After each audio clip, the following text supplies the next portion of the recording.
My name is Helen Collins. I'm 29 years old and I work at the local library in a small town that most people have probably never heard of. My life is simple, maybe too simple for some, but it's mine. I've always been the quiet type, preferring the company of books to the loud outside world. The library is my sanctuary. It's a small, old building with creaky floors and shelves that have seen better days. But to me, it's perfect. Every day, I open the library doors at 8 a.m., turn on the lights, and breathe in the familiar scent of books. It's a routine that never gets old. My parents passed away when I was young, so I was raised by my grandmother. She was a kind woman, always encouraging me to read and learn. But she's gone now too, and I'm all alone. No siblings, no close relatives, just me and my small world. Good morning, Helen. Mr. Jenkins, a regular visitor, greets me as he walks in. He's an elderly man who spends his days reading history books. Good morning, Mr. Jenkins. The new shipment of history books arrived yesterday. I've set them aside for you, I reply with a smile. Ah, you know me too well, dear.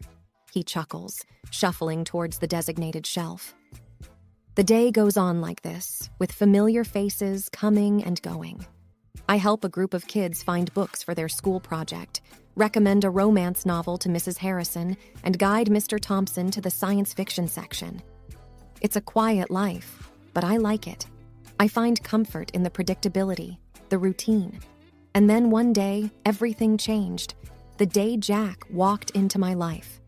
He came in looking for a book, but I could tell he wasn't the regular library type. He seemed out of place with his crisp suit and confident stride. Can you help me find a book? He asked, his voice smooth and inviting. Of course. What are you looking for? I replied, trying to keep my composure. It's a novel, The Great Gatsby, I believe. Right this way, I said, leading him to the classic section.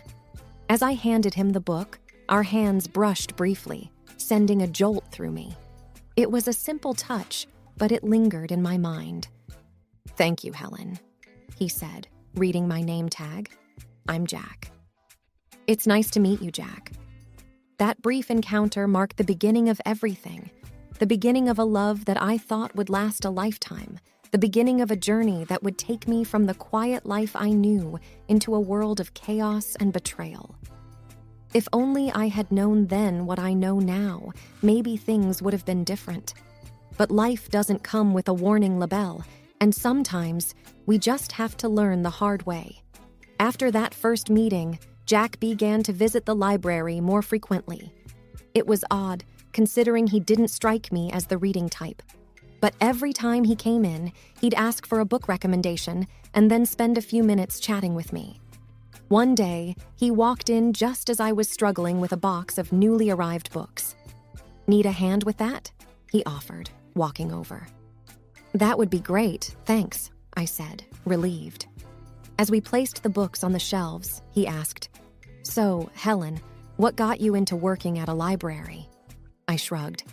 I've always loved books. They're like friends, you know. Plus, it's nice and quiet here. He laughed. I can see that. It's like a whole different world. Our conversations grew longer with each visit. I found out that Jack worked in his family's business, something to do with real estate. He was easy to talk to, and for the first time in a long time, I felt like someone was genuinely interested in me.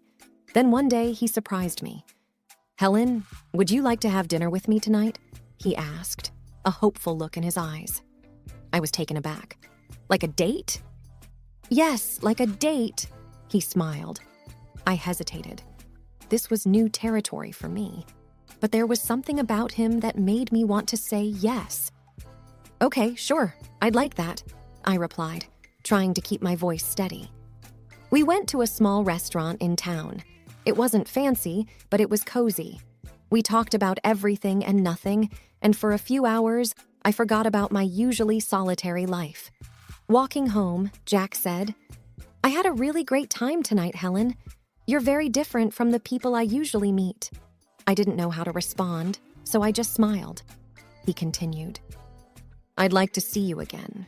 Would that be okay? I nodded. Yes, I'd like that. From then on, we started seeing each other more regularly. He'd take me out to dinner or we'd go for walks. It was nice.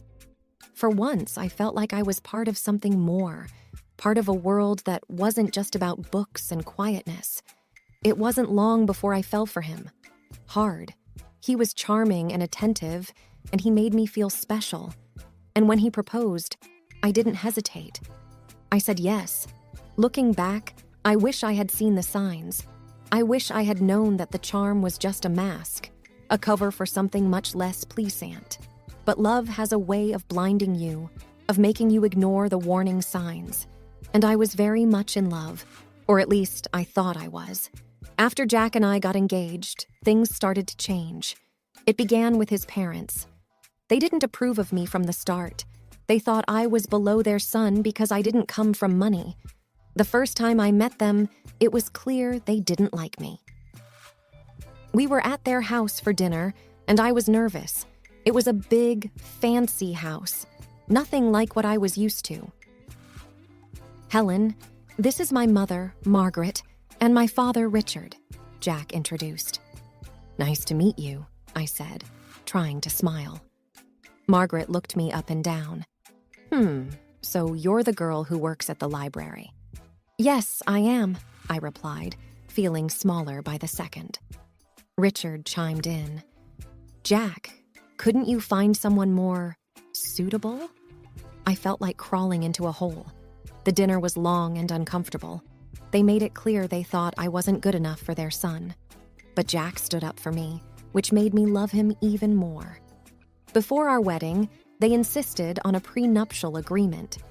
They said it was just a formality. I didn't have much to lose, so I agreed without making a fuss. Once we got married, I moved into Jack's house, which was actually his parents' house. They had given it to him as a wedding gift, but they acted like it was still theirs. His parents came over all the time, unannounced. They'd walk in and start ordering me around. Helen, make us some coffee, Margaret would demand as soon as she walked in. And I would, without saying anything. I didn't want to cause trouble. One day, Margaret pointed at the TV and said, Remember, Helen, in case of divorce, you can't claim this. It was like that with everything. They reminded me constantly that everything in the house wasn't mine. Jack started changing too. He wasn't the man I fell in love with. He started joining in on the jokes his parents made about me. One evening, I was trying to decide what to wear for a family event. I asked Jack for his opinion. This one makes you look less drab, he said, laughing. I was hurt. It was like he was a different person around his parents. He didn't stand up for me anymore. Instead, he laughed along with them. It was exhausting, living in that house. I felt like an outsider, an unwanted guest. I kept hoping things would get better, but they only got worse. The stress got to me. I started having stomach pains, bad ones. I tried to ignore them, but one day I collapsed at the library. I woke up in the hospital. The doctor said it was stress-related. I was in the hospital for a few days. Jack didn't visit. He didn't even call. I felt so alone. Then, one day, a notary came to my room. He had news. My great-aunt, someone I barely remembered, had passed away, and she had left me her fortune, $30 million. I couldn't believe it. I didn't even know what to do with that kind of money, but suddenly, I wasn't just the poor girl from the library anymore. When Jack and his parents found out, they came to visit. Suddenly, they were all smiles and sweetness. Darling, we're so happy for you, Margaret said, her voice dripping with fake concern. Yes, we're a family. We should support each other, Richard added. I didn't buy it. It was too much of a change. After they left, I overheard them talking outside my room. They didn't know I was listening. She's such a fool. Can you believe our luck? Jack laughed. We need to make sure she doesn't leave you, Jack. Maybe you should have a child with her. That will tie her down, Margaret suggested. I felt sick to my stomach. These people didn't care about me. They just wanted my money. I knew then what I had to do. I had to get out of that house, away from these people. I had to take control of my life. I wasn't going to be their victim anymore. I left the hospital with a plan in my mind. I knew what I had to do. As I got home, Jack and his parents were waiting. They were all smiles, acting like the caring family they never were. "Oh, Helen, we were so worried about you," Margaret exclaimed. I nodded but didn't say much. I needed to act normal, not to tip them off. Jack came closer. "So, when do you get the inheritance?" he asked, a little too eagerly. I looked at him, the man I thought I loved, and realized I didn't even recognize him anymore. "Soon," I said. "But it's not something you need to worry about." His smile faltered a bit. "But we're married, Helen. What's yours is mine, right?" I forced a smile. "Of course, darling." That night, I couldn't sleep. Their voices echoed in my head, their fake concern, their greed. It made me sick. I got up and started writing. I wrote down everything they had done, everything they had said. It was like a dam had broken, and years of pent-up frustration and pain poured out. The next morning, I had a meeting with a lawyer. I explained everything, showed him the prenuptial agreement. He was shocked but said the agreement would protect me. "You're doing the right thing," he assured me. When I got back, I found Jack and his parents in the living room. They looked up as I walked in. "There she is, our brave girl," Richard said with a smile that didn't reach his eyes. I sat down, clutching my purse. "I have something to say." They all looked at me, curious. "I'm filing for divorce," I said, my voice steady. The room went silent. Then Margaret erupted. "What? You ungrateful little—" Jack was on his feet. "Helen, you can't be serious. We love you." "Do you, Jack?" "Because I don't feel loved. I feel used." Margaret was fuming. "We'll sue you. We'll take half of your inheritance." I reached into my purse and pulled out a copy of the prenuptial agreement. "Actually, you can't. This says neither of us can claim the other's property in case of divorce." They were speechless. For the first time, I felt in control. I stood up. "I'm leaving. I don't want any of you to contact me." I walked out of that house, their shouts and insults trailing behind me. It was the hardest thing I'd ever done. But as I drove away, I felt a weight lift off my shoulders. I was free from their disdain, their manipulation. For the first time in a long time, I felt like I could breathe. I didn't know what the future held, but I knew it had to be better than the past. I rented a small apartment in the city. It was nothing fancy, but it was mine. For the first time in years, I felt a sense of peace. I was still dealing with the divorce, but I felt like I could handle it. One day, I got a call from the lawyer. "Helen, there's something you should know about your great-aunt's will." I was puzzled. "What about it?" "There's a condition. You need to use a portion of your inheritance for a charitable cause. It was your great-aunt's final wish." I was surprised. I had no idea. The lawyer continued. "She was quite the philanthropist. It seems she wanted to pass that on to you." I hung up the phone, deep in thought. My great-aunt had given me a chance to do something good. It felt like a sign, a push in a new direction. I started researching charities and causes. I wanted to do something meaningful, something that would make a difference. That's when I stumbled upon a small organization that helped women who were victims of domestic abuse. It struck a chord with me. I contacted them and set up a meeting. The woman I met, Linda, was passionate and dedicated. "We provide shelter, legal aid, and counseling to women who have nowhere else to go," Linda explained. I listened, moved by the stories she shared. "I want to help," I said, feeling a sense of purpose I hadn't felt in years. With Linda's guidance, I used a part of the inheritance to fund a new shelter. It was an incredible feeling, knowing I was helping other women find a way out, just like I had. A few weeks later, Linda invited me to the opening of the shelter. It was a small event, but the atmosphere was full of hope and gratitude. As people mingled, I noticed a familiar face in the crowd. It was Sarah, an old colleague from the library. "Helen, is that you?" she asked, surprised. "Sarah, it's been so long," I said, hugging her. "What are you doing here?" she asked. I told her about the shelter, about my involvement. She listened, her eyes wide. "That's incredible, Helen. I had no idea." "It's a new chapter for me," I said, smiling. We spent the evening catching up. It felt good to reconnect with an old friend. It felt like pieces of my life were slowly falling back into place. As the event wrapped up, Linda came over. "Helen, I can't thank you enough. This shelter will change lives." I looked around at the faces of the women who now had a safe place to go. "It's the least I could do," I said, feeling a warmth in my heart that I hadn't felt in a very long time.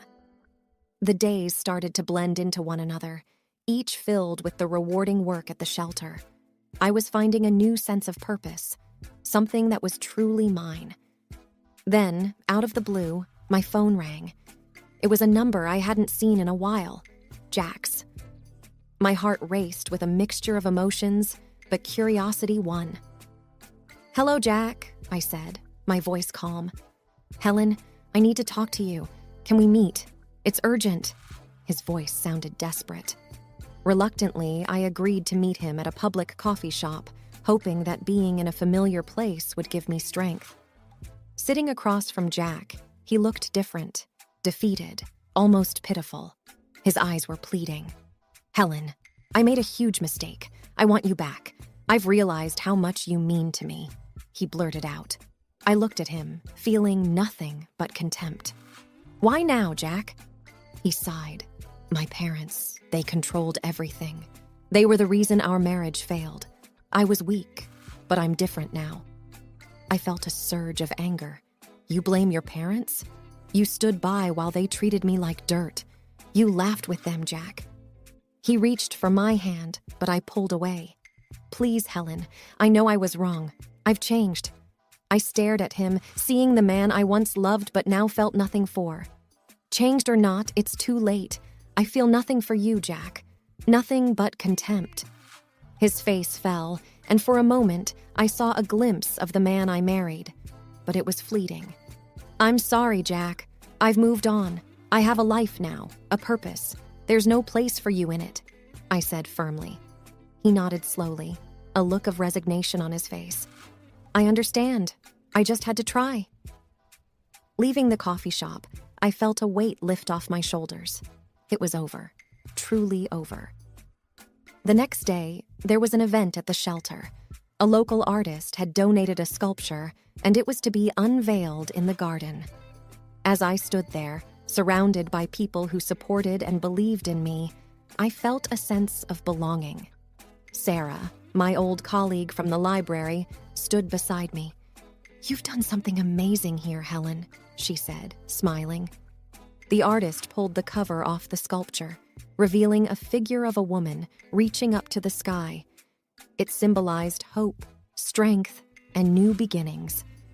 Applause filled the air, and for a moment, everything felt right in the world. Linda, the woman who had helped me so much, came over. "Helen, this is just the beginning. There's so much more we can do." I looked around at the faces filled with hope and knew she was right. This was my new beginning, and I was ready to embrace it fully. My new life was busy and fulfilling. Every day at the shelter brought new challenges and rewards. My confidence grew, and for the first time in years, I felt in control of my destiny. I even started taking self-defense classes, something I would have never imagined doing before. One day, as I was leaving the shelter, I saw a car parked outside. It was my mother-in-law, Margaret, and she stepped out as soon as she saw me. "Helen, we need to talk," she said, her voice softer than I'd ever heard. "I have nothing to say to you, Margaret," I replied, my voice steady. "Please, just hear me out. I've realized how wrong we were," she pleaded. I stopped and looked at her. She seemed genuine, but I couldn't forget the past. "What do you want, Margaret?" "I want to apologize." I treated you terribly. I've lost my son because of it, and I don't want to lose you too. You were like the daughter I never had," she said, her eyes glistening with tears. I felt a pang of something, sympathy, perhaps, but I pushed it away. "Margaret, you made my life a living hell. An apology won't change that. I've moved on, and I suggest you do the same," I said firmly. She reached out to me, but I stepped back.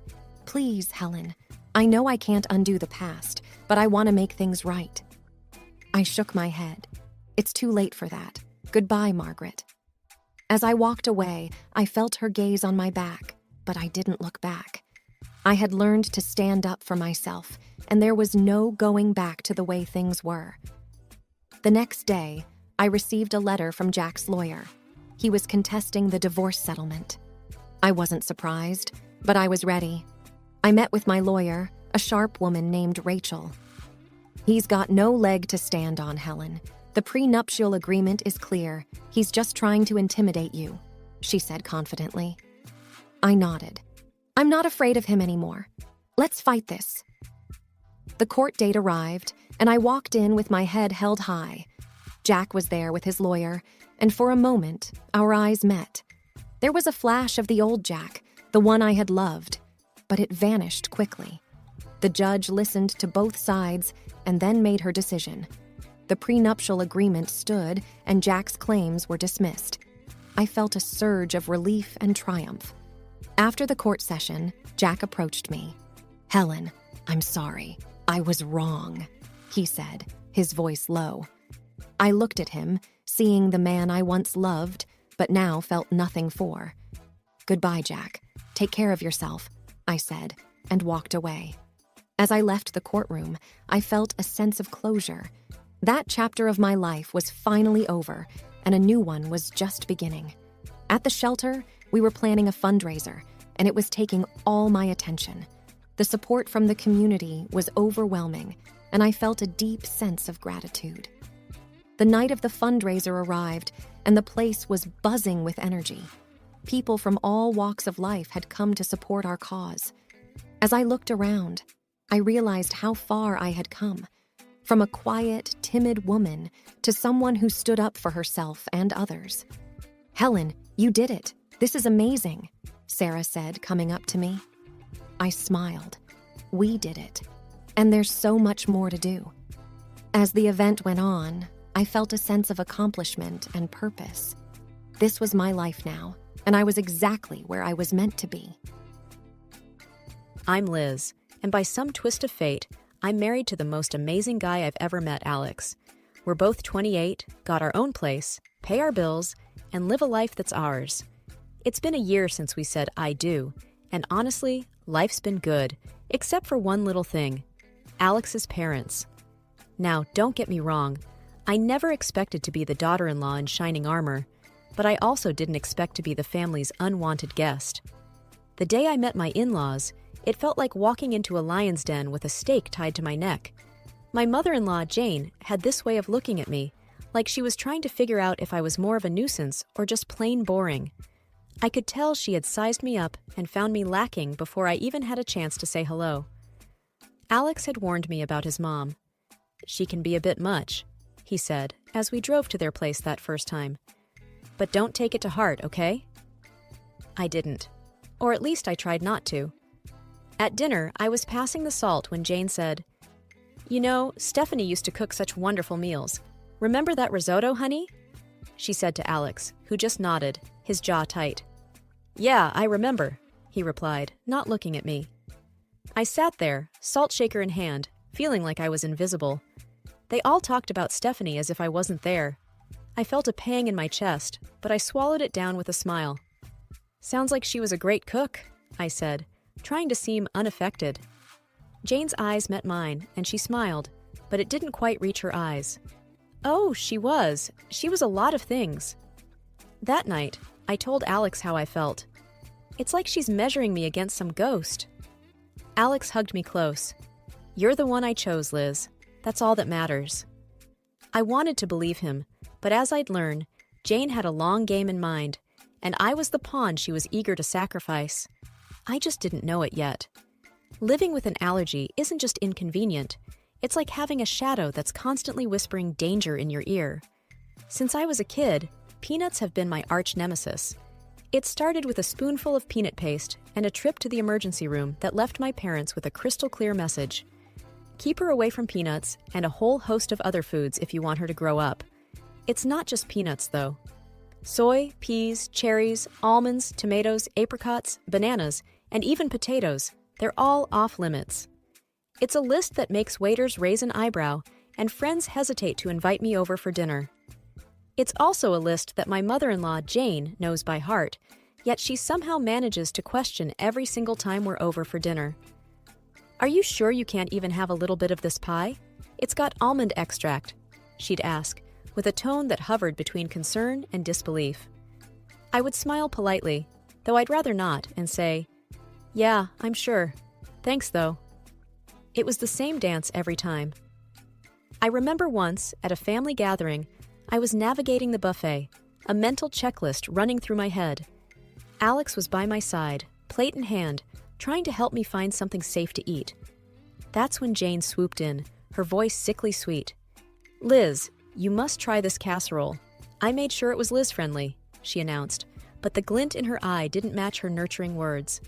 Alex paused, his fork midair. "Mom, you used cream of mushroom soup in this, right?" he asked, knowing full well that many brands included soy, a big no-no for me. Jane's smile faltered for a second. "Oh, I think so. It should be fine." But it wasn't fine, and we both knew it. We made our excuses, me leaving the casserole untouched. But the incident stuck with me. It was a small victory in what felt like an ongoing battle, a battle where Jane held all the cards because she controlled the kitchen. I've learned to navigate this world with careful steps. Eating out is a strategic operation. Alex and I were at our favorite Italian place, a rare find that understood the gravity of food allergies. I'd recited my usual spiel to the waiter, who nodded understandingly.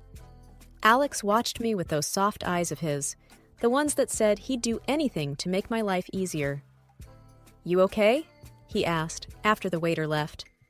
"Yeah, I'm fine. I just hate making a fuss," I replied, folding my napkin on my lap. "You're not making a fuss. You're making sure you don't, die," he said, half joking, half serious. I laughed, a short, grateful sound. Well, when you put it that way. After dinner, as we walked under the clear night sky, I felt light, happy. That's when my phone buzzed with a text from Jane. Her words were like a cloud over the moon, darkening the moment. "Be careful, Liz. Not everyone takes your condition seriously. Wouldn't want anything to happen to you." I read the text to Alex, who wrapped an arm around me, pulling me close. "She's just trying to get to you," he said. But as much as I wanted to shrug it off, I couldn't shake the feeling that Jane's message was more than just a jab.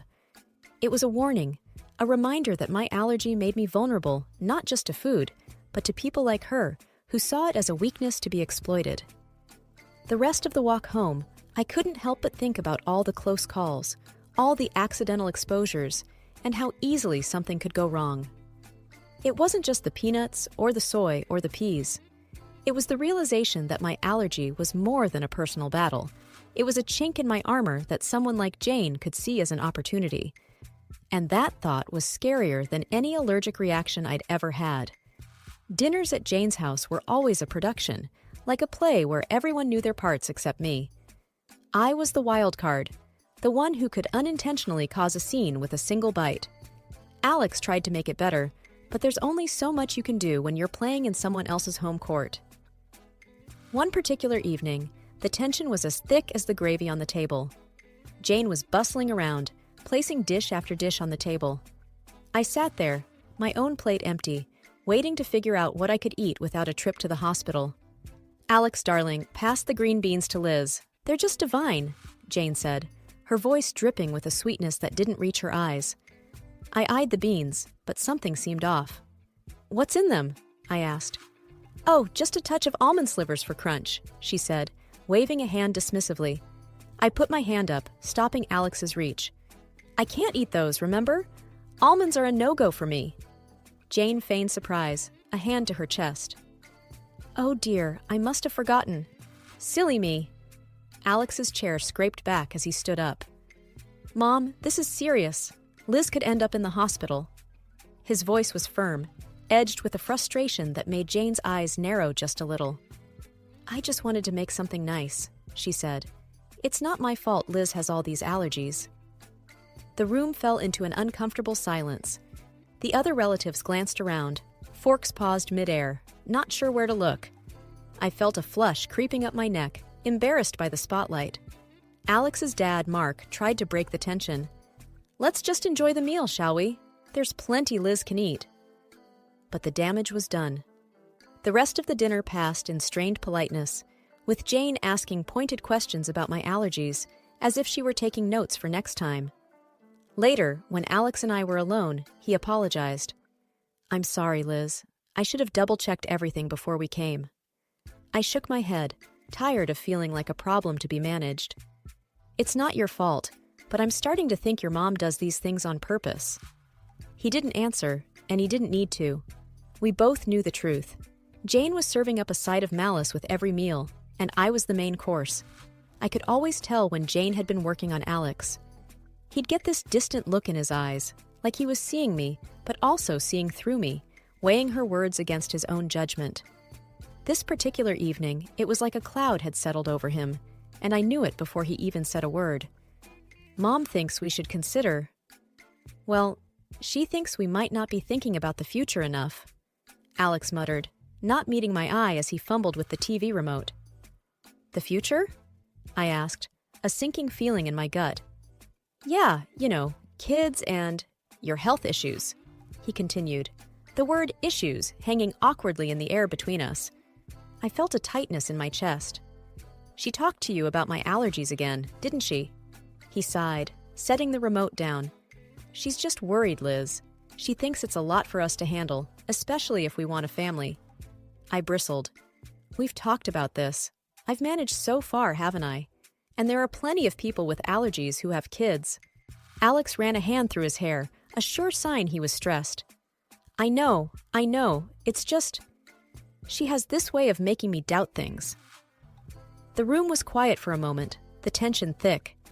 I watched him, this man I loved, wrestling with the seeds of doubt his mother had planted.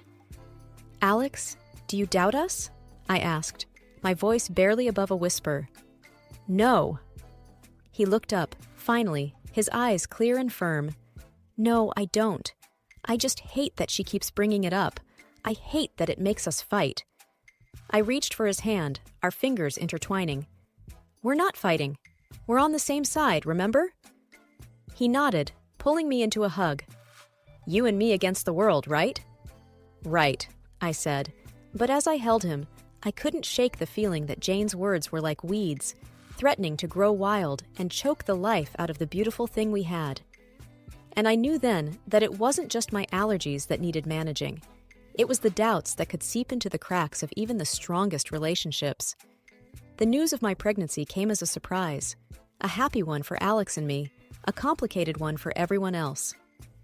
The day we announced it to his parents, Jane's reaction was like watching a robot trying to mimic human emotions. A pause, then a smile that didn't quite match the situation.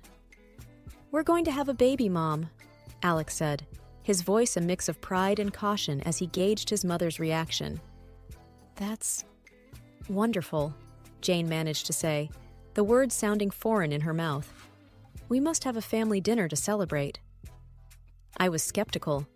Celebrations at Jane's were never just celebrations, but I saw the hopeful look in Alex's eyes and agreed. The night of the dinner, the house was buzzing with relatives. Jane was the perfect hostess, floating from guest to guest with a grace that felt almost genuine. When she reached us, her smile was practiced. "Congratulations, Liz," she said. "This is such a joyous occasion." "Thank you, Jane," I replied, trying to match her formality. "We're excited." Alex wrapped his arm around my waist, a silent thank you for playing along. As dinner approached, I felt the familiar anxiety.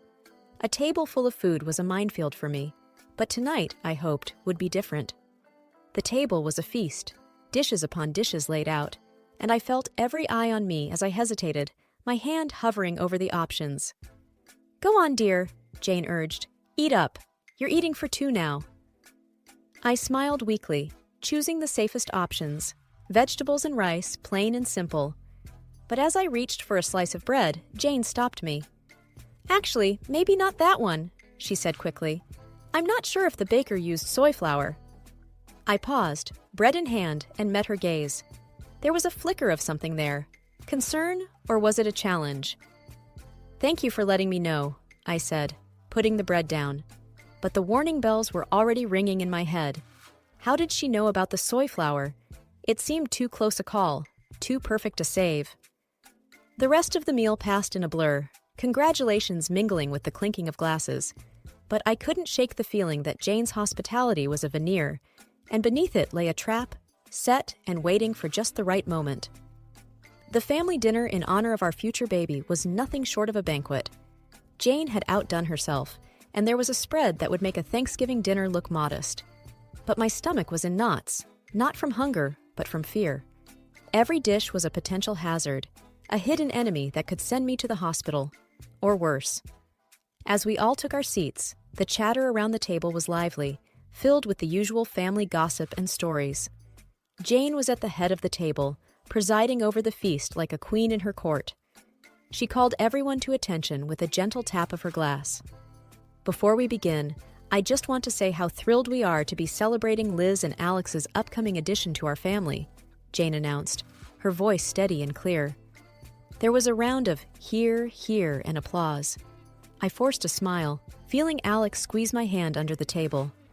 "Thank you, everyone," I said. "We're really looking forward to this new chapter in our lives." The meal began, and I tentatively picked at my food, choosing the simplest items. Alex watched me, his brow furrowed with concern. "You doing okay?" he asked quietly. "Yeah, just being careful," I replied, pushing a roasted potato around my plate. Jane's eyes were on me, and I felt like a specimen under a microscope. "Liz, you haven't touched your salad. The dressing is on the side, just as you like it," she said, her voice tinged with a forced cheerfulness. "Thank you, Jane. I'm just not much of an appetite tonight," I said, avoiding the salad that I knew could easily contain hidden allergens. As the dinner wore on, the tension grew. Every time Jane offered me something, my anxiety spiked. The room felt hot, the walls inching closer with each passing minute. Then came the cake. It was a beautiful confection, layers of sponge and cream that made the room ooh and ah. Jane cut a slice and handed it to me with a smile that might have been genuine if I hadn't known better. "For the mom-to-be," she said. I looked at the cake, then at Alex, then at Jane. "I really shouldn't," I said, "but it looks delicious." "Oh, come on, Liz. One little bite won't hurt. For the baby," Jane pressed, her voice sweet as the icing. That's when Alex's dad, Mark, stepped in, his hand swift as he knocked the plate from my hands. The cake tumbled to the floor, and a stunned silence fell over the room. "What the hell, Dad?" Alex exclaimed, his voice a mix of anger and confusion. Mark stood, his face pale but his voice firm. "I saw the label in the trash. That cake has peanut oil in it." The room erupted in chaos. Jane's face was the picture of shock, but her eyes gave her away. There was a flash of something there. Fear, maybe? Guilt? Alex stood, his chair clattering behind him. "Mom, did you know about this?" he demanded. Jane's mouth opened and closed, but no words came out. And in that moment, the truth was as clear as the danger that had been on my plate. The room was dead silent after Mark's revelation, the dropped cake like a crime scene on the hardwood floor. Everyone's eyes were locked on Jane, who seemed to shrink under the collective gaze. "Mom, is it true? Did you know?" Alex's voice cut through the tension, sharp and demanding. Jane's eyes flickered with something dark before she regained her composure. "Of course not. I would never." Her voice trailed off, unconvincing. Mark wasn't having any of it. "I saw the shopping list, Jane. Peanut oil for cake. It was right there, in your handwriting," he said, his voice steady but laced with disappointment. The murmurs around the table grew louder, a mix of disbelief and anger bubbling up from the family. Alex was shaking his head, his hands balled into fists. "How could you, Mom? Liz could have died." I was frozen in my seat, the gravity of the situation anchoring me down. This wasn't just carelessness or forgetfulness, it was intentional. Jane's mask finally slipped, her face twisted in anger. "I didn't want it to come to this, but she's not right for you, Alex. She's weak, and now she's bringing a child into this world who will be just like her." Alex took a step toward his mother, incredulous. "Weak? Liz is the strongest person I know. And you? How could you be so cruel?" I could feel the eyes on me, waiting for me to break down, to crumble under the weight of Jane's words. But I didn't. "Jane," I said, my voice surprisingly calm, "you've made your feelings very clear. But this is not just about me. This is about a family, your grandchild." Jane looked away, her jaw clenched, and for the first time, I saw the hint of fear in her eyes. Maybe she realized that her actions hadn't just endangered me, but her relationship with her son, her reputation, everything. The rest of the evening was a blur. There were arguments, tears, and hushed conversations as the family tried to process what had happened. Alex and I left early, the weight of the evening heavy on our shoulders. We didn't speak much on the drive home. What was there to say? The truth was out, and with it, the facade of a polite, if not happy family was shattered. All because of a peanut. The drive home was quiet, the kind of silence that's heavy, filled with things unsaid. When we finally walked through our front door, Alex and I just stood there, the echo of the night's drama still ringing in our ears. Alex was the first to break the silence. "I can't believe my own mother would do something like that," he said, his voice hollow. I sat down on the couch, the cushion failing to comfort me. "I know, it's a lot to take in." He sat beside me, taking my hands in his. "I'm so sorry, Liz. It's unforgivable." I looked at him, seeing the pain in his eyes, and my heart ached. "It's not your fault, Alex. We couldn't have known she'd go this far." But the truth was there, hanging between us. Jane had crossed a line, and there was no going back. The family was in pieces.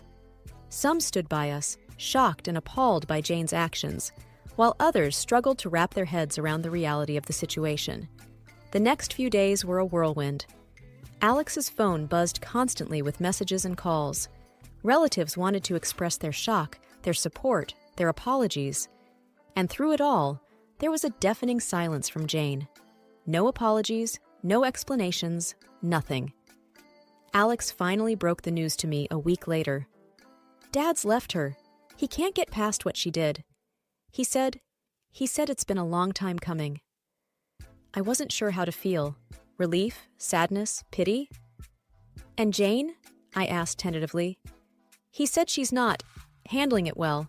She's alone now," Alex replied, a twinge of something like regret in his tone. We sat in our living room, the walls we'd painted together, the furniture we'd picked out during countless trips to the store. It was our home, filled with our memories, our love. And outside, there was a storm brewing, one that threatened to uproot everything we knew. But in that moment, I realized that no matter what happened, we had each other. We were a team, about to bring a new life into the world, and that was what mattered. "I love you, Liz," Alex said, pulling me close. "I love you too," I whispered back. The fallout from that night would linger. The scars it left on our family would take time to heal. But as I looked at Alex, at the life we'd built, and the future we were about to embark on, I knew that we'd weather any storm together.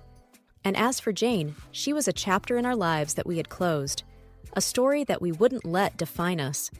From now on, it was just us, our baby, and the road ahead. Whatever it brought, we'd face it together. I'm Emily.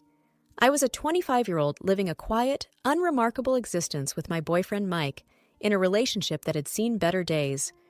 We'd been together since college, a pair drawn together more by familiarity than by the fervent passion of star-crossed lovers. Our arguments were frequent, often about Mike's disinterest in planning for the future, or his latest gaming marathon that would last well into the early hours, leaving me to sleep alone. We were two people dancing around the inevitable conversation of, "Where is this going?" without ever actually taking the floor. It's not that we didn't care for each other. It's just that somewhere along the line, we stopped trying to make it work. My parents, Sue and George, were the antithesis of us. Married for over 30 years, they still exchanged loving glances and shared private jokes, their bond seemingly unbreakable. They were my foundation, the steadfast love I aspired to find for myself, even if it wasn't going to be with Mike. On the evening of the crash, I remember arguing with Mike over something as trivial as unsorted laundry. He had promised to do it, and once again, the promise was as empty as the laundry basket was full. "Can't you just do one thing you say you're going to do?" I had asked, exasperation straining my voice. "It's just laundry, Em. It'll get done. Eventually," he had replied, his attention fixed on his computer screen. The argument had fizzled out as they usually did, with neither of us truly addressing the underlying issues. Later, as I sat in the back seat of my parents' car, the warmth of their chatter was a soothing balm to the residual frustration from the argument with Mike. They were celebrating another year of Mom's life, and their joy was infectious. Then, the world turned on its axis. Headlights merged with the sound of metal on metal, and everything went black. When I awoke, it was to the antiseptic smell of a hospital, the relentless beeping of the heart monitor, and a heavy blanket of dread. The doctor's words were clinical and detached, but the message was clear. My parents didn't make it, and my legs, my perfectly normal, taken-for-granted legs, might never carry me again. The truth settled like a stone in my stomach. I was suddenly, terrifyingly alone. Mike, the man I had just argued with about laundry, was now my only connection to a life before the crash. The life where my biggest worry was whether he'd sort the whites from the colors. As the reality of my parents' absence and my potential paralysis began to truly register, a hollow despair took root in me. The future, once a landscape of possibilities, now seemed like a barren field. The hospital room was a bubble where time moved both too quickly and not at all. After what seemed like an eternity of white walls and echoing silence, Mike walked in, his parents, Janet and Bob, a step behind him. The atmosphere was thick with a somberness that made my heart sink even lower, if that was possible. Mike pulled a chair up next to my bed and took my hand, his usual bravado absent. His parents stood by the door, a united front of awkward concern. "Hey, Em," Mike began, his voice a rough whisper. "I've been doing some thinking, a lot of thinking, actually." "Thinking?" I echoed, my voice dull. "About what?" "About us," he said, and his eyes met mine, filled with an emotion I couldn't quite place. All of this, it's made me see how short life can be. I wanted to say something, to ask what he meant, but the words seemed to stick in my throat. "I don't want to wait for the perfect moment anymore because it might never come," he continued, squeezing my hand. "What I'm trying to say is, will you marry me, Emily?" The question hung in the air, heavy and unexpected. It was the last thing I thought I'd hear, especially now. I searched his face for a sign of the impulsive Mike I knew, the one who acted first and thought later. But all I saw was earnestness. His mother, Janet, stepped forward, her hands clasped in front of her. "We want you to be a part of our family, Emily. We'll take care of you." "And it's not out of pity," Bob added quickly. "It's because we love you, and we want to support Mike in taking this step." I was stunned, my mind racing. This was a lifeline, unexpected, and maybe even a little reckless, but a lifeline nonetheless. I looked at Mike, really looked at him, and saw not just my sometimes immature boyfriend, but a man offering his support in the most uncertain time of my life. "Mike, My voice trailed off as I tried to gather my thoughts. "It's okay, Em. You don't have to decide right now. I just wanted you to know how I feel," he said, his thumb rubbing circles on the back of my hand. I thought about my parents, about the unwavering love and support they had always shown me. Wasn't this what they would have wanted? For me to be loved and cared for, no matter what? "Mike, I don't know what the future holds for me, for us. But yes," I found myself saying, the words stronger than I felt. "Yes, I'll marry you." A smile, the first genuine one I'd seen in days, spread across Mike's face. Janet let out a soft sob, covering her mouth with her hand, and even Bob's eyes glistened with unshed tears. Moving into my parents' house with Mike should have been a fresh start, a new chapter. The house was too big for just one person, and everywhere I looked, I saw memories of my parents. I thought having Mike with me would fill some of those empty spaces, but I was quickly learning that his presence was a reminder of what was missing, not a replacement. The first few days, he was attentive, always checking on me, making sure I had everything I needed within reach. But as days turned into weeks, the attentive husband act began to wear thin. Mike started spending more time on his computer, his headphones on, shutting me out. One evening, as I maneuvered my wheelchair into the kitchen, I found him staring blankly at his screen. "Mike, have you thought about looking for a new job?" I asked, trying to keep my tone light. "The insurance won't cover everything, and the bills are starting to pile up." He didn't look away from the screen. "I told you, Em, I'm taking care of you now. That's my job." "But I can take care of myself during the day," I pushed back, feeling a twinge of frustration. "You don't need to be here all the time." Finally, he turned to face me, his expression a mix of irritation and something else I couldn't quite read. "What do you want from me, Em? I'm here, aren't I?" I was taken aback by his tone. "Being physically here isn't the same as being present, Mike. I need a partner, not just a roommate." He stood up abruptly, his chair scraping against the tile. "You know what, Em? Maybe I need more than this too. Maybe I wasn't cut out to be a nursemaid."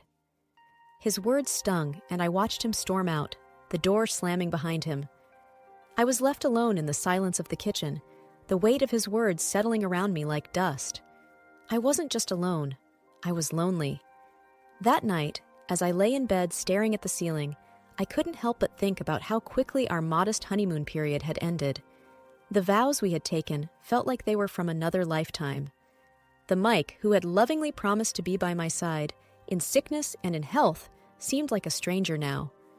As the weeks dragged on, his absences grew longer, and the excuses more flimsy.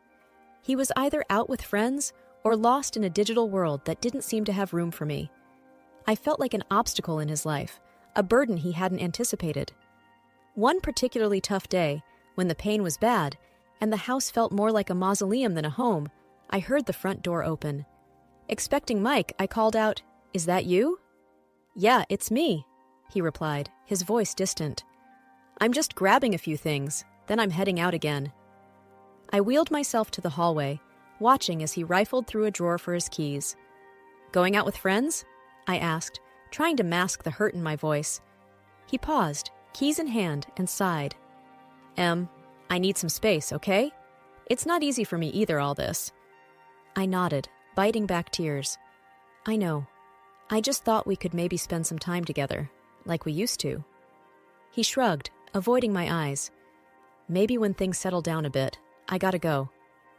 The house felt emptier with each passing day, a vast space filled with silence and the ghost of better times. It wasn't just Mike's absence or the silence left in the wake of my parents' voices. It was the small things that started to go missing. A vase my mother loved, a silver frame holding a family photo, a painting that used to hang in the hallway. I first noticed it when I was trying to distract myself with memories. I wheeled myself into the living room, intent on looking through the photo albums. But as my eyes scanned the room, they fell on the bare patch of wall where the painting had been. Confusion knotted my brow. "Mike!" I called out, unsure when he had last gone out. There was no answer, and the emptiness of the house seemed to echo back at me. That evening, when Mike returned, I asked him, "Have you seen the landscape painting that used to be in the hallway?" He barely glanced up from his phone. "Oh, that old thing? Yeah, it was getting dusty, and I figured we could use the space for something else." Something about his casual dismissal didn't sit right with me. "But it was my mom's favorite," I said, a tremor of unease in my voice. He shrugged, his attention still half on his screen. "We can get another painting, Em. It's no big deal." But it was a big deal. The items that went missing next were unmistakable, things that had been in my family for years. One afternoon, I caught Janet, Mike's mom, in the act. She was bustling around the living room with a big black garbage bag. "Janet, what are you doing?" I asked, my voice sharp with alarm. She jumped, a guilty flush creeping up her neck. "Oh, just some spring cleaning, dear. This place is cluttered with so many old things." "But those are my things," I protested, my heart rate picking up. There, she cooed, her voice sickly sweet. "We're just making things nicer for you. You'll thank us later." I watched her like a hawk every time she visited after that, but the thefts became sneakier, more calculated.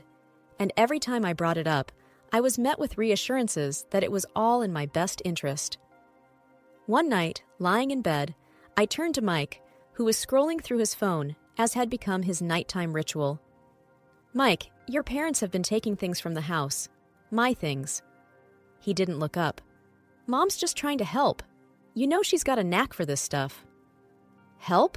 I echoed, disbelief coloring my tone. "By taking my parents' belongings?" He sighed, finally setting his phone down and turning to face me. "Look, Em, they think we should be looking forward, not backward. They're just trying to take some of the load off you." I wanted to scream, to rage against the violation, the disrespect. But I was tired of fighting, tired of questioning my own sanity. "This isn't what I want," I whispered, the fight draining out of me. Mike reached over and patted my hand, a gesture that felt more patronizing than comforting. "Try to get some sleep, Em. Things will look better in the morning." I couldn't take it anymore and confided in Anna, my closest friend, who was also a massage therapist. She had been helping with my rehabilitation, her visits a rare source of relief. "Anna, things are going missing around the house," I confided as she worked on my stiff muscles. "And I can't shake the feeling that Mike and his parents are behind it." Anna paused, her hands stilling on my shoulders. "Have you talked to Mike about this?" "I have, but he just brushes it off. Says his parents are helping us by decluttering." I let out a hollow laugh. "But it's only my family's things that are disappearing." Anna's brows furrowed in concern. "That doesn't sound right, Em. Do you want me to do something? Maybe come by more often? Keep an eye out?" The idea sparked something in me, a plan forming from the embers of my frustration. "Could you, I don't know, maybe help me set up some sort of camera or something to record what's going on when I'm not in the room?" With a nod of determination, Anna agreed. "I'll bring something over tomorrow. We'll get to the bottom of this." True to her word, Anna came back the next day with some discreet recording devices, which she placed in strategic locations around the house. It felt like something out of a spy movie, and if I wasn't so desperate for the truth, I might have laughed at the absurdity of it all. A few days later, Anna returned with the recordings, and we sat down to listen. The voices of Mike and his parents filled the room, and the blood in my veins turned to ice as their scheme unfolded through their casual conversation. "And once we get her committed, the house and everything in it will be ours," Mike's voice said, clear and cold. "Yeah, the place will sell for a fortune, and all those antiques? Pure profit," his mother added, her tone greedy. "We just need to make sure Emily doesn't catch on before we have everything in place," his father chimed in. Tears streamed down my face as I listened to their betrayal.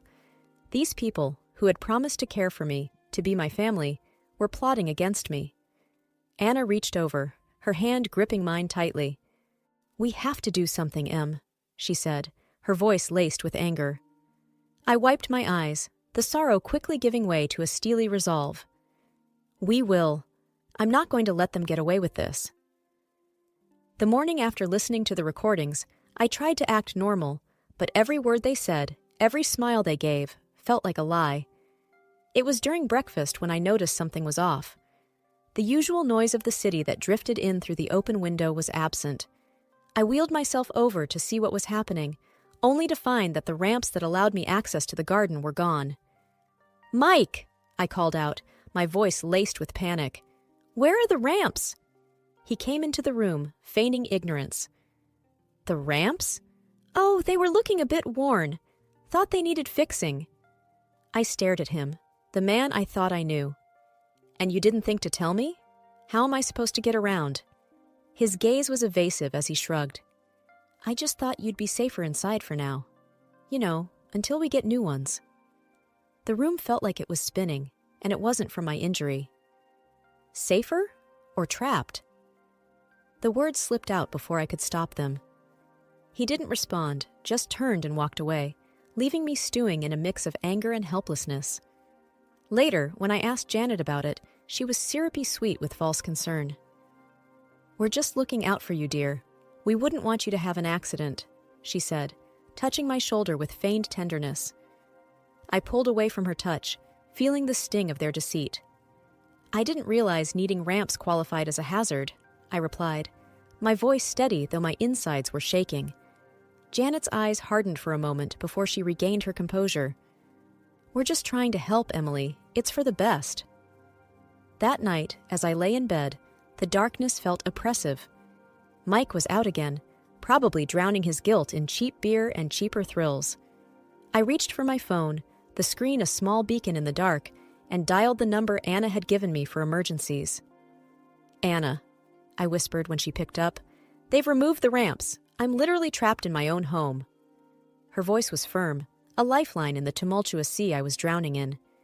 "Hang tight, Em. I'm going to make some calls. We're going to sort this out." Next day, I was in the kitchen when I heard the doorbell. My heart pounded as I maneuvered towards the entrance. It was Anna, flanked by a man and woman wearing crisp suits and stern expressions. They were from a local disability rights organization, here to assess my living situation. Beside them was my lawyer, Mr. Hammond, clutching a leather briefcase. "Emily, we're here to make things right," Anna said, her determination matching the resolve in my chest. Mr. Hammond stepped forward. "We need to establish the facts first, Emily. I'll need to see the house. Check against the inventory of your parents' belongings." As we moved through the house, the representatives from the service took notes, their disapproval clear at the missing ramps and the blatant disregard for my welfare. Mike walked in during the commotion, surprise etching his face. "Em, what's going on? Who are these people?" I looked at him, really looked at him, allowing the full weight of my gaze to settle on his shoulders. "I'm taking back control, Mike. This is my lawyer, and these are advocates for people with disabilities. They're here to ensure my home is safe and that my rights are respected." Janet and Bob entered the fray, confusion turning to fear as they realized the seriousness of the situation. "Emily, darling, what is this about?" Janet's voice trembled. "It's about my rights, my home, and the truth," I said, my voice steady despite the storm raging inside me. "Mr. Hammond is here to confirm the inventory of my inheritance." Mr. Hammond opened his briefcase, pulling out documents and photographs. "We have detailed records of all items bequeathed to Mrs. Harper. It seems several are missing." Bob's face paled. "Now, Emily, I'm sure this is all just a misunderstanding." "There's no misunderstanding," I replied, the recordings Anna had provided playing in my head. "And I have more than just missing items to discuss." Mike's parents looked at each other, the facade of the caring in-laws crumbling before my eyes. Mike stood there, silent, the reality of the situation dawning on him. Anna moved closer to me. "We also have evidence of the conversations you've had regarding Emily's property and well-being." The advocates from the Disability Service spoke up. "Removing access to the ramps is a direct violation of Mrs. Harper's rights. We'll be taking action." As Mr. Hammond laid out the evidence of their theft and their plans for my future, I saw the trap I had been in from the outside. But now, the tables had turned. I was no longer the victim in their game. I was the one calling the shots. Mike finally found his voice. I can explain." But I shook my head. "Save it, Mike. I've heard enough." Janet started to cry, and Bob put an arm around her, but there was no comfort to be found in their deceit. The day of the trial was a culmination of everything I had endured. The courtroom was stark, the air thick with tension. Mike and his parents were on one side, looking nothing like the family that had once promised to care for me. I was on the other, with Anna beside me and Mr. Hammond at the ready, with his briefcase of evidence. As the proceedings began, the judge looked down at us from his bench, his gaze lingering on me for a moment. "We are here to examine the evidence regarding the allegations of theft and the premeditated exploitation of Emily Harper," he said. Mr. Hammond presented the recordings, the inventory discrepancies, and testimonies from the disability advocates. The evidence was damning, and Mike's family could do little but squirm under the weight of their own deceit. Janet sobbed quietly, her sobs a soundtrack to the unraveling of their scheme. "We never meant for things to go this far," she whispered when it was her turn to speak. The judge's voice was firm as he addressed them. "You took advantage of a vulnerable person. There's no excuse for your actions." Mike stood, his voice barely audible. "I'm sorry, Em. I never wanted to hurt you." I looked at him, the history we shared playing out in a flash before my eyes. "Sorry isn't enough, Mike. You chose this path." The gavel came down like the final word on the life I had once known. Mike and his parents were found guilty. Reparations were ordered, and they were to have no further contact with me. With the help of Anna and a dedicated team, I started physical therapy. Each small movement was a victory, each step a testament to my resilience. My legs, once lifeless, began to tingle with new strength. One day, as I managed to stand with the help of parallel bars, Anna cheered me on. "Look at you, Em, you're doing it!" The smile on my face was mirrored in her own. "I am, aren't I?" The joy bubbled up from a place I thought had been broken beyond repair. And so I moved forward, one day at a time. The house, once a mausoleum of my past life, was slowly transformed back into a home, a sanctuary where I healed and grew stronger. My name is Emma. I'm 30 years old, and I work as a financial advisor. That's where I met David, my now ex-husband. I remember that day like it was yesterday. He walked into my office with a stack of papers and a troubled look on his face. "Emma, right?" he said, offering a handshake. "I'm David Caldwell. I heard you're the best in sorting out financial messes." "That's what they say," I replied, smiling. "Let's see what we can do about yours." David was tall, with short brown hair and eyes that seemed to smile even when he didn't. As I sifted through his documents, we started talking. It wasn't just about numbers and taxes. We talked about our favorite movies, music, and even debated over the best pizza in town. He had this easy way about him that made hours feel like minutes. "You know, I never thought sorting my finances would be this enjoyable," David admitted as we wrapped up. "Guess I have a magic touch," I joked. David laughed. "Would you like to grab a coffee sometime? My treat, for making this not as painful as I expected." That coffee turned into dinner, and dinners turned into weekend getaways. We were inseparable. After 6 months, David proposed, and without a moment's hesitation, I said yes. It was a whirlwind romance, but it felt right. Our wedding was simple yet beautiful. Standing there, exchanging vows, I thought I had found my forever. David's mom, Barbara, was there too. She was a stern-looking woman, but seemed happy for us. "You better give me grandkids soon," she whispered to me with a half-smile. Life as a married couple was blissful at first. David worked in real estate, and I continued at my firm. We shared dinners, movie nights, and long walks. We were a team, or so I thought. However, things began to change when the topic of children came up more frequently. It started with occasional remarks from Barbara, but soon became her constant demand. She would call and ask if I was pregnant yet, and during visits she'd say, "A grandchild would make this family complete." David always laughed it off. "Mom, give us some time," he'd say, but the pressure was building. At first, I tried to be understanding. After all, she was just an excited grandmother-to-be. But her persistence started to weigh on me. It was like our marriage wasn't enough without a child. "David, your mom needs to back off a bit," I said to him one evening. "I feel like she's more in our marriage than we are." David looked uncomfortable. "She's just excited, Emma. Let's not make a big deal out of it."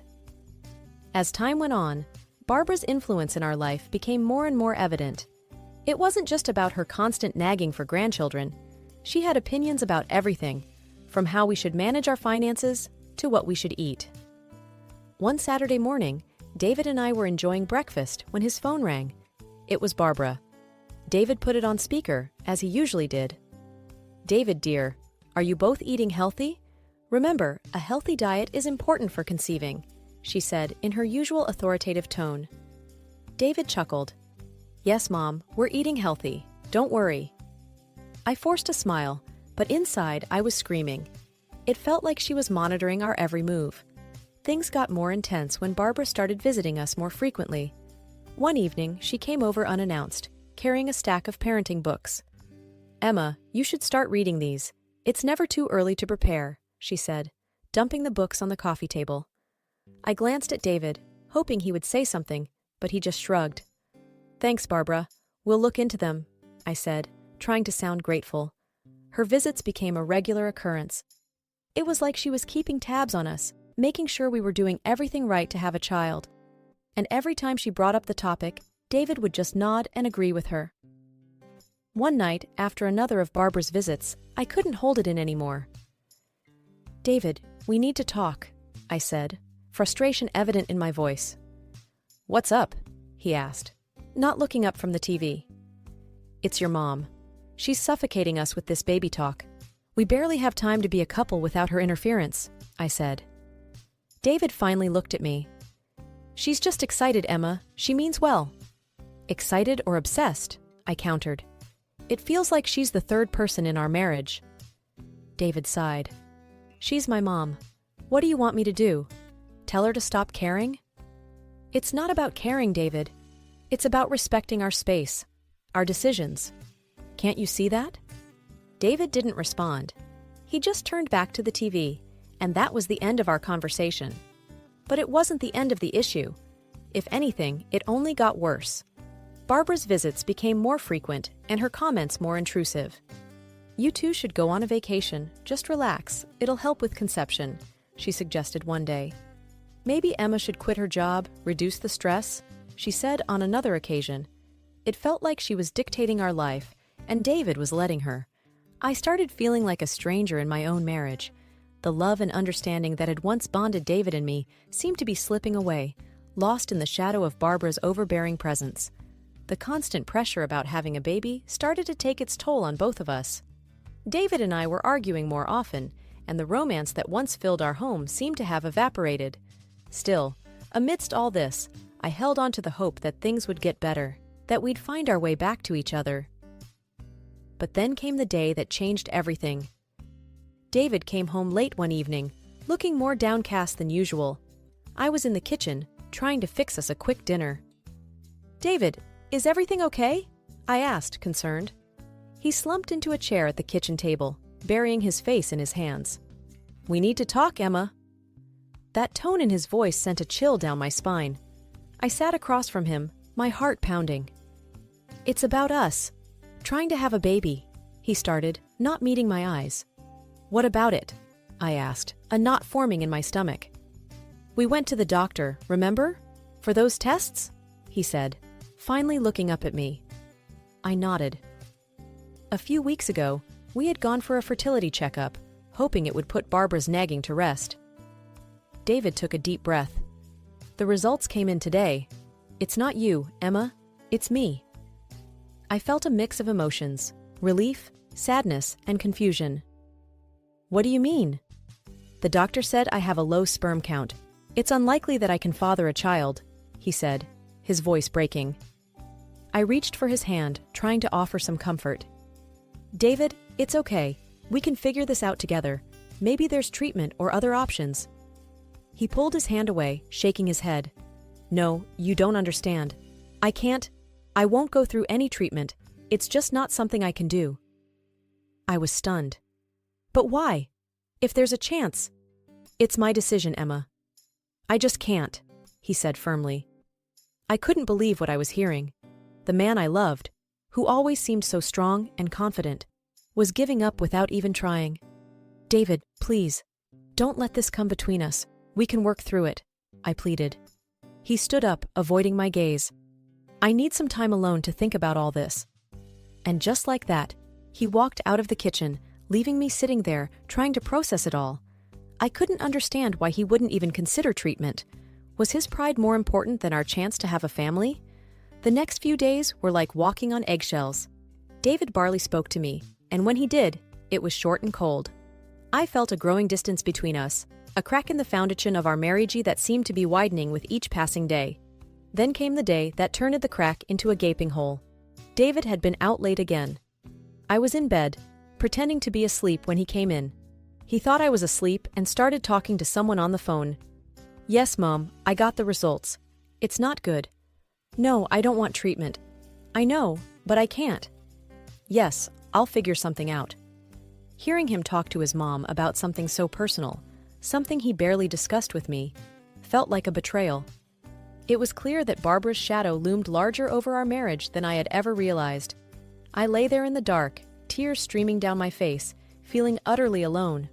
Our marriage was crumbling, and I didn't know how to save it. Life at home had become unbearable. David and I were like strangers, living under the same roof.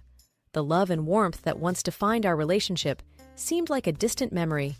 But just when I thought things couldn't get any worse, life threw me a curveball. I had been feeling under the weather for a few days. At first, I thought it was just stress, but then I missed my period. A part of me was scared to even entertain the thought, but I knew I had to find out. So, one morning, I bought a pregnancy test. Sitting in the bathroom, waiting for the result felt like the longest few minutes of my life. And then, there it was. A positive result. I was pregnant. For a moment, I was in disbelief.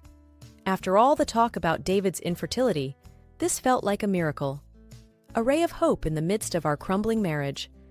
But how would David react? I decided to tell him that evening. He came home late, as usual, and barely acknowledged me. I took a deep breath and approached him. "David, we need to talk," I said, my voice trembling. He looked up, his expression weary. "What is it now, Emma?" "I'm pregnant," I blurted out. For a moment, there was silence. Then he laughed, a bitter, cynical laugh. "Pregnant? How? According to the doctors, I can't." "I don't know, but the test is positive. We're going to have a baby," I said, tears welling up in my eyes. He stood up abruptly, anger flashing in his eyes. "This is some kind of joke, right? You're trying to trap me?" I was shocked. "Trap you? David, I'm telling you we're going to have a baby. Our baby." He paced the room, running his hands through his hair. "No, this can't be. You must have cheated. That's it, isn't it? You cheated on me." I felt like I had been slapped. "Cheated? How can you even say that? I've been nothing but faithful to you." He wasn't listening. He was too consumed by his own rage and disbelief. "Get out. I want you out of this house," he yelled. "David, please, let's talk about this. We can go to the doctor, get a confirmation," I pleaded. But it was like talking to a wall. He stormed out of the room, slamming the door behind him. That night, I slept in the guest room, my mind a whirlwind of emotions. The next day, David was gone before I woke up. His mother, Barbara, showed up instead. The look on her face was a mix of anger and disgust. "You should be ashamed of yourself, Emma, trapping my son with another man's child," she spat. "I didn't cheat on David. This child is his," I defended myself. She laughed, a cold, mocking laugh. "Do you take me for a fool? My son can't have children. You're just a gold digger, trying to secure your future." I was stunned by her cruelty. "This is David's child. I've never been with anyone else." She moved closer, her voice venomous. "You have 1 week to pack your things and leave.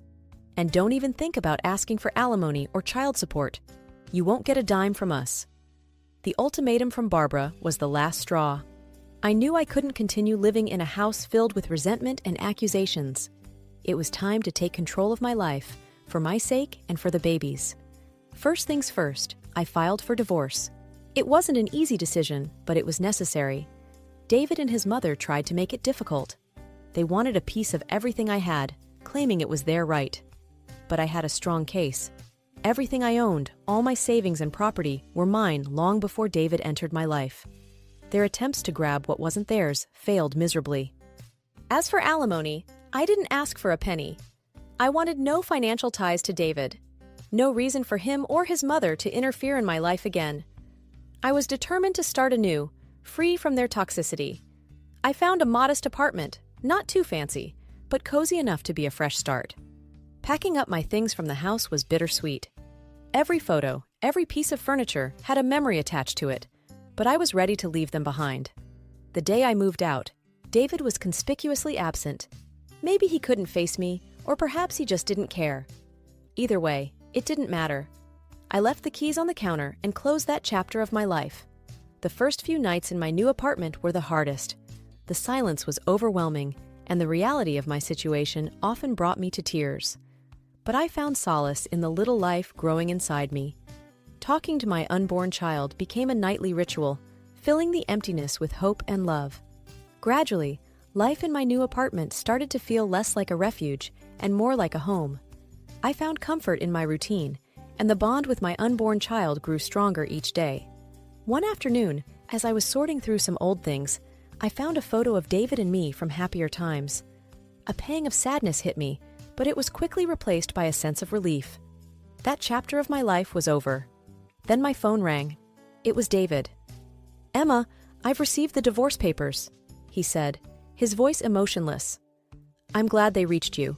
Please take care of the formalities," I responded calmly. There was a pause before he added, "I won't bother you about the baby. You won't hear from me again." It was a cold goodbye, but it was closure. As I hung up, I realized that in my solitude, I had found an inner strength I never knew I had. I was ready to face the future, not as David's estranged wife, but as a strong, independent woman and a loving mother. It was a quiet evening, and I was sitting on the couch, browsing through a magazine while Jacob, my 4-year-old son, played with his toys on the floor. The peace was interrupted by a sudden knock on the door. Puzzled, I went to answer it, wondering who it could be at this hour. Standing there was a woman I barely recognized, but her eyes held a familiar sorrow. "Hi, Emma. It's been a long time," she said hesitantly. It took me a moment, but then I recognized her as Linda, a friend I had known through my ex-husband. "Linda, yes, it has been. What brings you here?" She shifted uncomfortably, looking past me at Jacob, who was now peeking around my legs. "I thought you should know. About David." David. Just hearing his name after all these years sent a chill down my spine. "What about him?" I asked, trying to keep my voice steady. Linda sighed. "He's not doing well, Emma. After you left, things went downhill for him. He became an alcoholic. He remarried a few years ago and had a child, but the boy was born with disabilities. David couldn't handle it. He left them, divorced his wife, and now he's refusing to pay child support. He's in legal trouble." The news hit me hard, but not in the way Linda might have expected. I felt a deep sadness, not for David, but for his child and the woman he had left behind. "That's terrible," I said softly. Linda nodded. "I thought you should know. Given your past with him." I appreciated her concern, but knew I had to set boundaries. "Thank you for telling me, Linda, but that part of my life is over. David made his choices, and they have nothing to do with me or my son." Linda looked at Jacob, then back at me. "I understand, Emma. I just thought—" I smiled, albeit a little sadly. "I appreciate it, Linda, but my focus is on Jacob and our life now. What David does or doesn't do isn't my concern anymore." She nodded, seemingly understanding. "I hope you and Jacob are happy, Emma. You both deserve it." "Thank you, we are." I glanced at Jacob, who was now fully engrossed in his toys again. "And I intend to keep it that way." After Linda left, I closed the door and leaned against it for a moment, taking deep breaths. The past had a way of sneaking up on you, but I was determined not to let it overshadow the life I had built for myself and my son. The park was vibrant that day, with laughter and the sounds of children playing. I was there with Jacob, my heart swelling with pride as I watched him run around. Then, a familiar, unwelcome voice sliced through the air. "Emma, is that you?" I turned, my heart sinking. Barbara, my former mother-in-law, was approaching, her eyes fixed on Jacob. "Barbara?" I said coolly. "What are you doing here?" Ignoring my tone, her gaze was locked on Jacob. "He's grown so much. He's your son, right?" "Yes, this is Jacob," I answered, moving subtly to stand between her and my son. Barbara's eyes sparkled with a disturbing kind of eagerness. "I was hoping to see him. After all, he's my grandson." I felt a wave of anger. "And why would you want to see him?" "Well, you know, my other grandson." She trailed off, her face twisting. "He's not... Well, he's sick. It's just not the same. I want to be part of a healthy grandchild's life." Her words struck me like a slap. The contempt in her voice for her own grandchild was appalling. "Barbara," I said, my voice steely, "you have no right to be part of Jacob's life. not after everything that happened. But Emma, that was all David's doing, she protested. I shook my head. You supported him. You turned against me when I was carrying your grandchild. And now you speak with such disgust about your other grandson just because he's sick. That's unforgivable. Barbara's face reddened. You can't keep me away from my grandson. I can, and I will, I declared firmly. Jacob doesn't need someone in his life who values people based on their health. He will not be part of your twisted view of family. She looked like she was about to argue, but I cut her off. This conversation is over. Stay away from us, Barbara. Your presence is neither wanted nor welcomed. I took Jacob's hand and walked away, leaving Barbara standing alone, her face a mix of anger and disbelief. As we walked, Jacob looked up at me, his innocent eyes filled with questions. Mommy, who was that lady? That was someone we used to know, sweetheart, I replied gently, but she's not part of our lives anymore. Sitting on the porch, watching the sunset paint the sky with warm colors, I felt a sense of peace I hadn't known in years. Jacob was inside, his laughter echoing as he played. Life had settled into a calm rhythm, the storms of the past now distant memories. Mom, look what I made. Jacob's voice pulled me back from my thoughts. He came running out, holding a drawing in his hands. It was a picture of the two of us, smiling under a big, bright sun. It's beautiful, Jacob, I said, pulling him into a hug. You're quite the artist. He beamed with pride. I want to put it on the fridge. Let's do that, I smiled, following him inside. As we walked, I thought about how far we'd come. There was a time when the weight of the past felt crushing, but now it seemed like a distant echo. Later that evening, after Jacob was asleep, I sat down with a cup of tea, reflecting on everything. The phone rang, disrupting the quiet. I hesitated but decided to answer it. Hello? It was my sister Anna. Hey, Emma, I just wanted to check in. How are you and Jacob doing? We're doing well, Anna. Jacob's growing up so fast, I replied, a smile in my voice. I heard about your run-in with Barbara. Are you okay? She asked, concern lacing her words. I sighed. Yeah, it was unexpected, but I'm okay. It's just a reminder of the past. I know it's tough, but you've come so far, Emma. You're strong, and you've built a wonderful life for you and Jacob, she said encouragingly. Her words warmed my heart. Thanks, Anna. It means a lot. We talked for a while longer, about small things, everyday life. It was comforting, this connection with my sister, a reminder of the support system I had. After hanging up, I went to the living room where Jacob's drawing was displayed on the fridge. Looking at it, I realized how much we had both grown. The pain and anger of the past had faded, leaving room for healing and new beginnings. I walked to Jacob's room, watching him sleep peacefully. Leaning down, I kissed his forehead gently. Good night, my little artist, I whispered. Back on the porch, I gazed at the stars emerging in the night sky. The echoes of the past were fading, their hold on me loosening. In their place was hope, a quiet strength, and the unconditional love between a mother and her son. The first time I laid eyes on Michael was at a college seminar. We were both there for extra credits, though our paths were quite different. He was a business major while I was pursuing literature. I was drawn to him from the moment he raised his hand and posed a challenging question to the professor.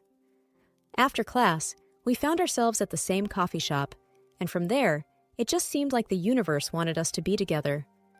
We chatted about everything, from college, hobbies, to our childhood memories.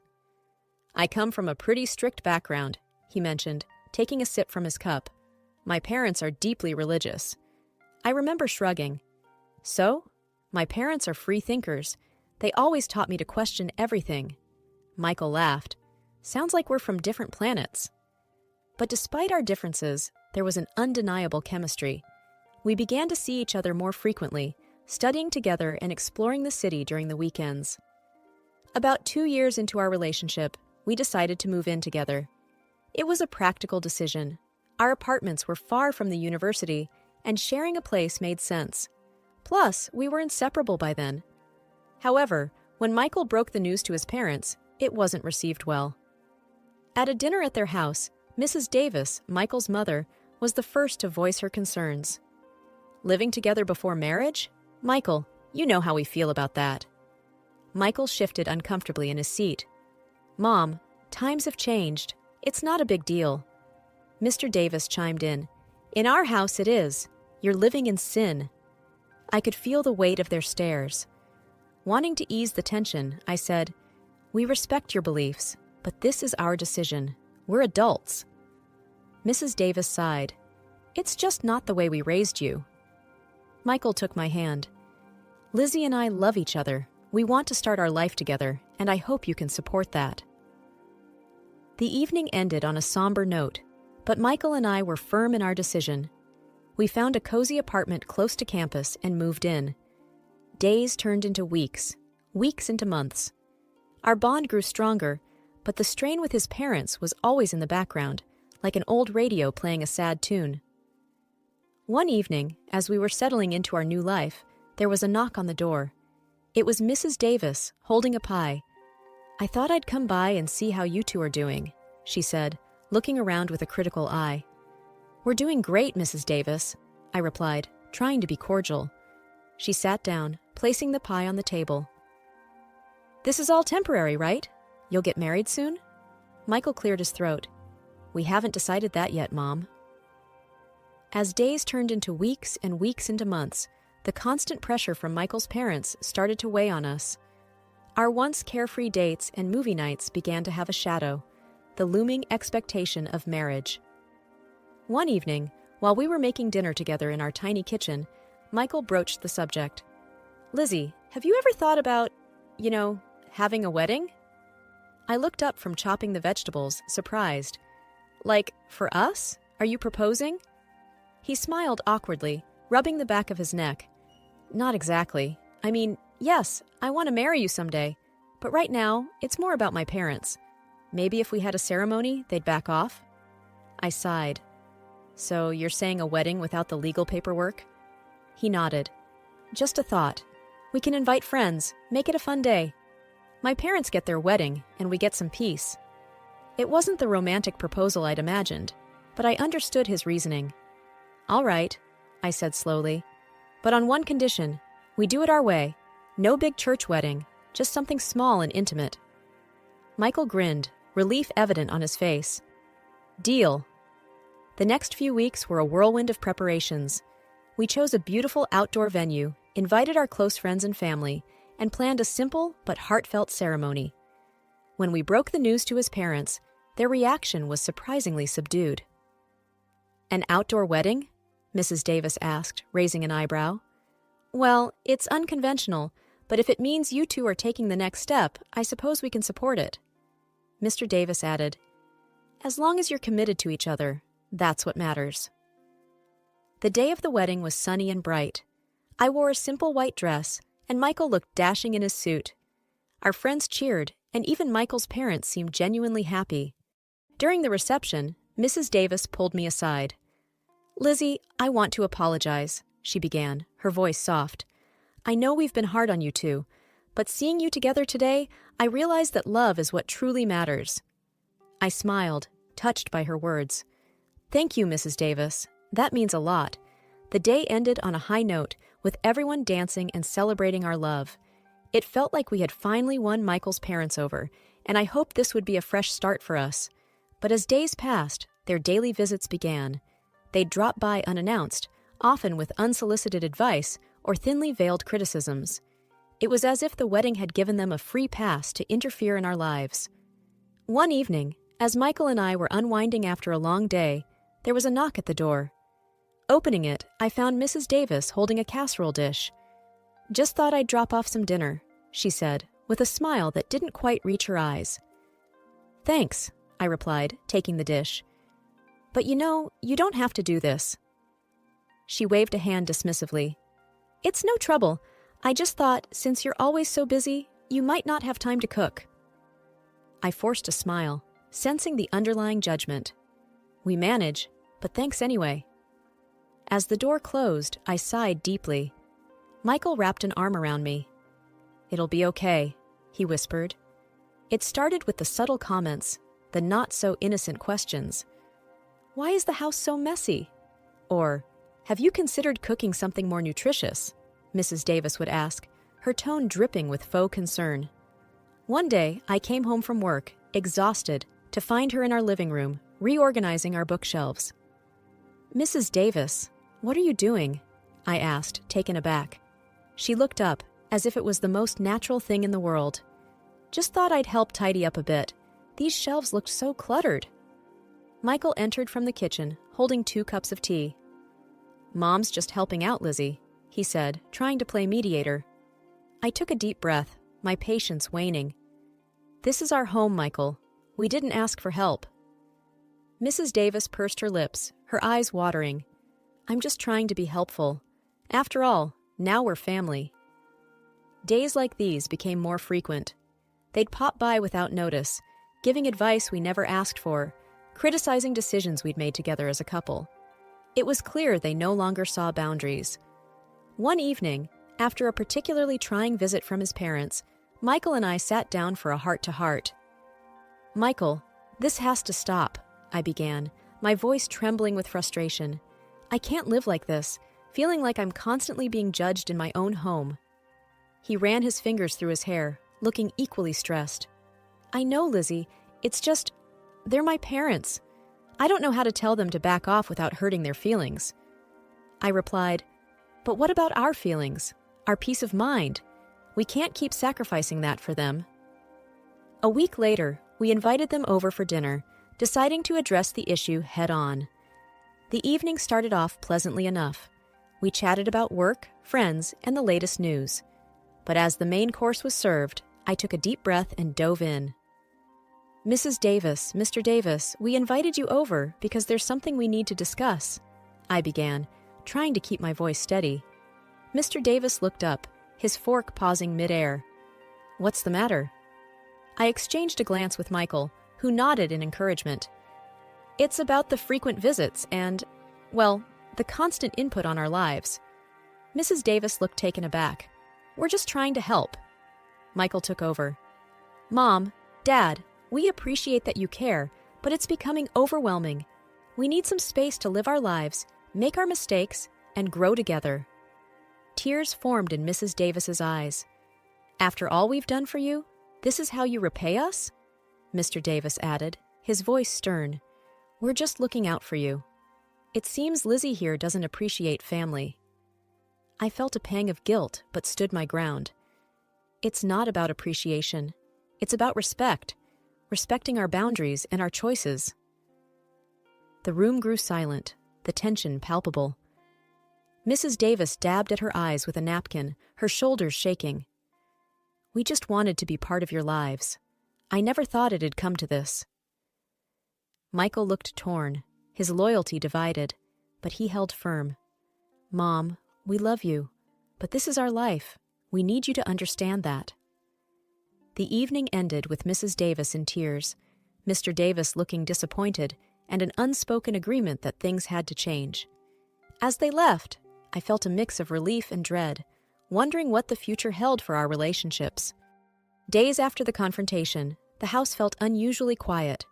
The constant visits had stopped, but the silence was both a relief and a curse.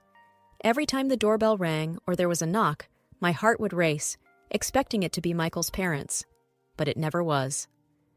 One evening, as Michael and I sat on our couch, he broached the topic. "Lizzie, do you think we were too harsh? I mean, they're my parents. Maybe we overreacted?" I took his hand, feeling its warmth. "Michael, it's not about being harsh. It's about setting boundaries. We did what we had to do." He sighed deeply.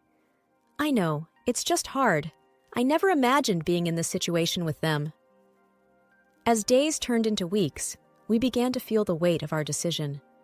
There were no more surprise visits, but there were also no calls or messages. It was as if we had cut ties completely. During this period, I often found solace in browsing property listings online.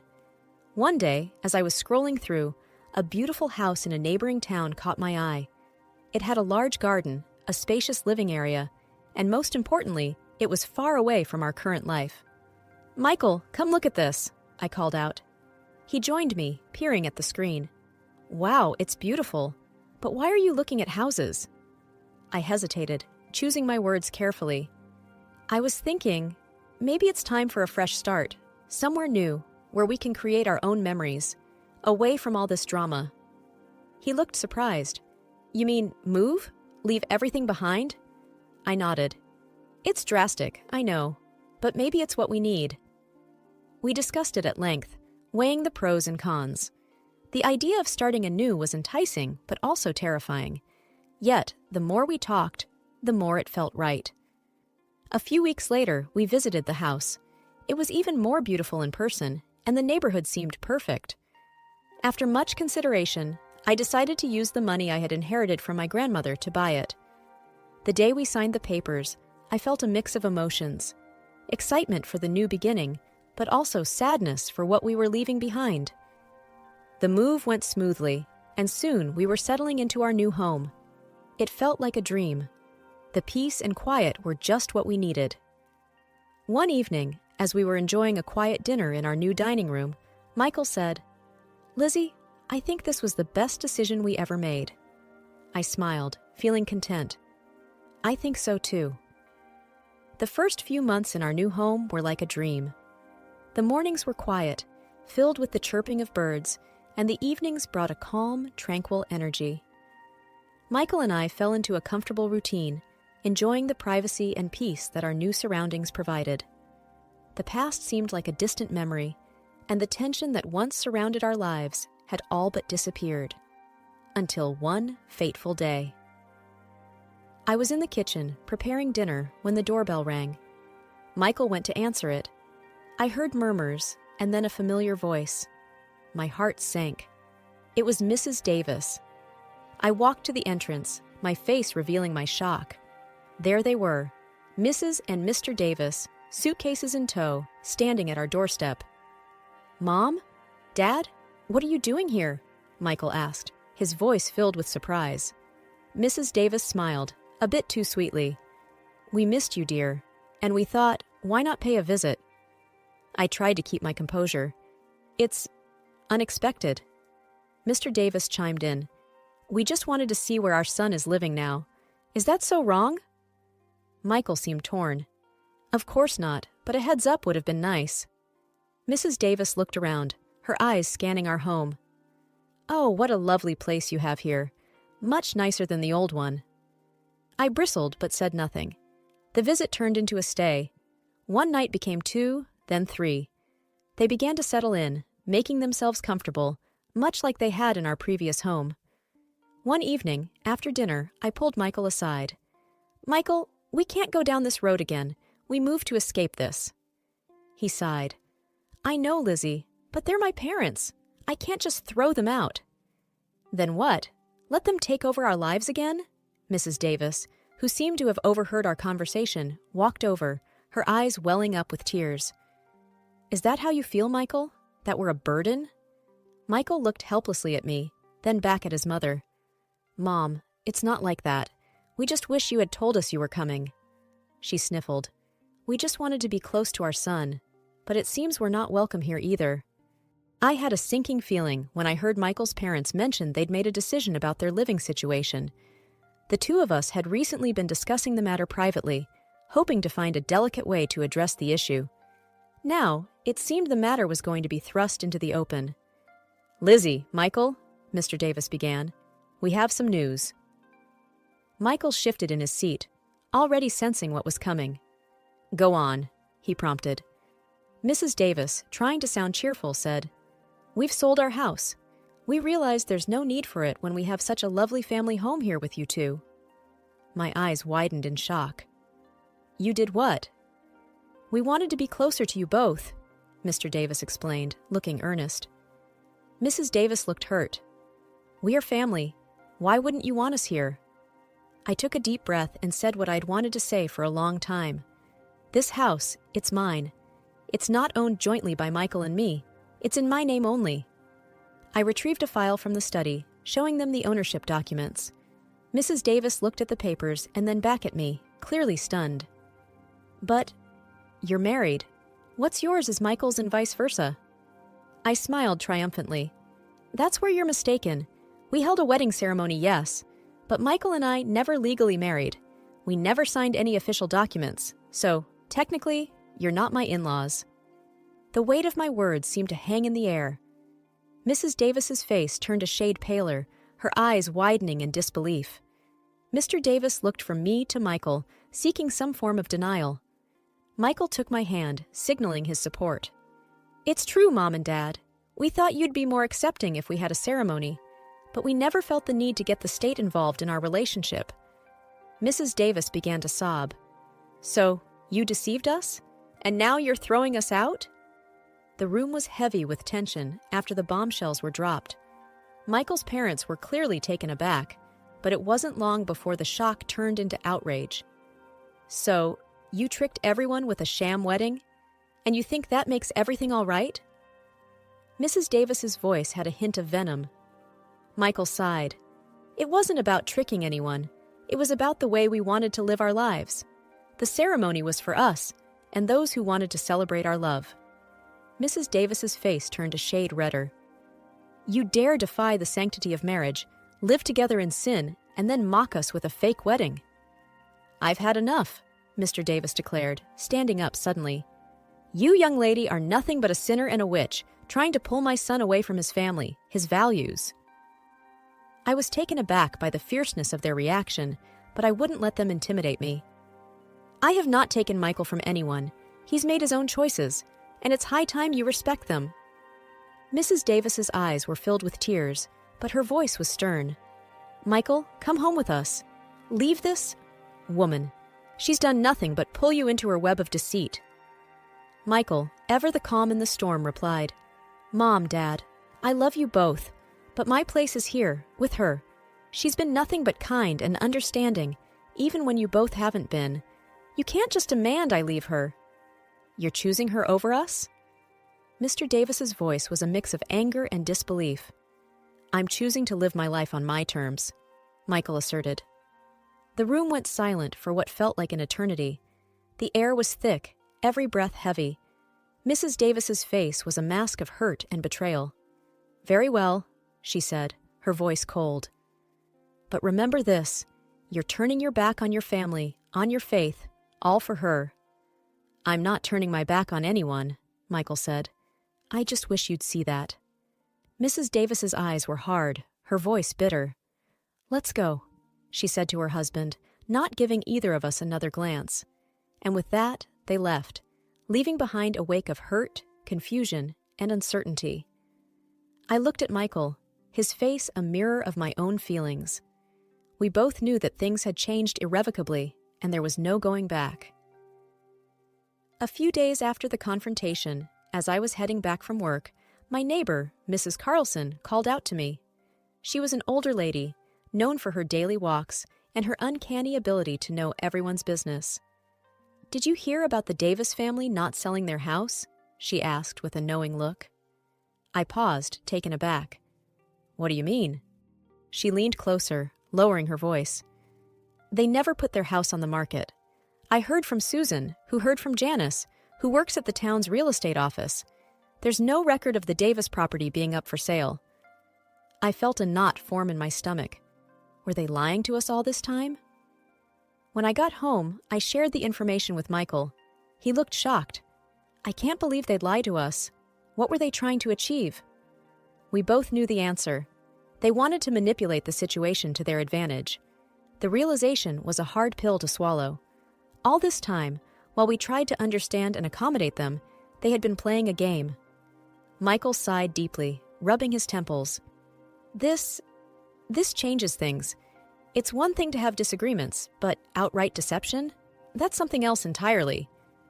We can't keep letting them pull us into their manipulative games, I said firmly. We need boundaries, strong ones. Michael nodded.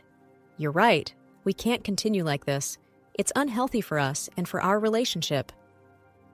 The next day, he went over to his parents' house. He needed to confront them, get some answers. When he returned, his face was a mix of anger and sadness. They admitted it, he began, his voice heavy. They thought that if they moved in with us, we'd be a proper family again. They felt threatened by our independence. We sat down, discussing our next steps. It was clear that for our own sanity and the health of our relationship, we needed distance from them. "We need a break," Michael declared. "Some time away from all this drama and manipulation." I agreed. "It's the best decision for us right now." That evening, we sent a message to his parents, informing them of our decision. The reply was filled with anger and accusations, but we remained firm. We needed this, for ourselves and for our future. The next few weeks were quiet. We focused on each other, rebuilding the trust and closeness that had been strained over the past months. One evening, as we sat on our porch, looking at the stars, Michael turned to me. "Thank you," he whispered, "for standing by me, for fighting for us." I smiled, squeezing his hand. "Always." The journey had been long and fraught with challenges, but it was a poignant reminder of the importance of boundaries, honesty, and mutual respect in any relationship. As the night deepened, we looked towards the future, hoping for peace and understanding. I'm Emily, 35, and if you'd asked me a few years ago, I'd have told you my life was just about perfect. I was climbing the corporate ladder at a renowned company, making my way to a department manager position. It was during those long hours at work that I stumbled upon something unexpected, something that wasn't part of my meticulously planned career path. Love. His name was Jake, a colleague from a different department. He wasn't as high up on the career ladder as I was, but that never mattered to me. Our connection was instant, and before we knew it, our office romance blossomed into something deeper, leading us down the aisle. The company we worked for was supportive. After all, it wasn't a secret affair, but a serious relationship that everyone could see was genuine. We were happy, living in a beautiful, spacious house that we bought together. It was more than a home. It was a symbol of our future, of the family we dreamed of starting. But our seemingly perfect life wasn't without its cracks. The main issue? Our earnings. I always earned more than Jake, and while it never bothered me, it was a thorn in his side. One chilly evening, as we sat in our living room, Jake brought it up yet again. Does it ever get to you? The whole money thing?" he asked, his gaze fixed on the dancing flames in the fireplace. "No, Jake, it really doesn't. I love you, not your paycheck. We're in this together, remember?" I replied, trying to reassure him. He let out a long sigh. "I just feel like I should be the one bringing in more, you know? It's not traditional." I reached for his hand, giving it a gentle squeeze. "We're not a traditional couple, Jake. We make our own rules. We're happy, aren't we?" He nodded, but his eyes didn't mirror the conviction in his voice. The topic was a recurring one, resurfacing every now and then, each time leaving a faint but lingering unease in the air. Life has a way of throwing you off course when you least expect it. That's exactly what happened to me, Emily, on a seemingly ordinary Tuesday. It was supposed to be a routine medical checkup, nothing more.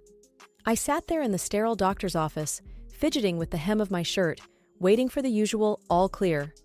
Instead, what I got was a jolt that turned my world upside down. The doctor, a kind-faced woman in her 50s, had a serious look as she delivered the news. "Emily, I'm sorry to tell you this, but you have cancer," she said gently. For a moment, everything stood still. The word cancer echoed in my head like a dreadful bell. Fear, disbelief, a sense of unreality washed over me. What? Are you sure?" I managed to stammer, feeling my heart pounding in my chest. The doctor nodded, her expression empathetic. "I understand this is a lot to take in. We need to discuss your treatment options." Her voice faded into the background as I grappled with the shock. Cancer? Me? It didn't make sense. I was healthy, or so I thought. When I left the doctor's office, I felt like I was in a daze. The world seemed to go on around me, but I was stuck in that moment of devastating revelation. I called Jake as soon as I could. He answered after a few rings. "Hey, Em, how did the checkup go?" His voice was casual, expecting routine news. "Jake, it's not good," I said, my voice shaky. "What's wrong?" "Talk to me, Em," he replied, his tone shifting to concern. I took a deep breath, trying to steady myself. "It's cancer, Jakey. I have cancer." There was a heavy silence on the other end.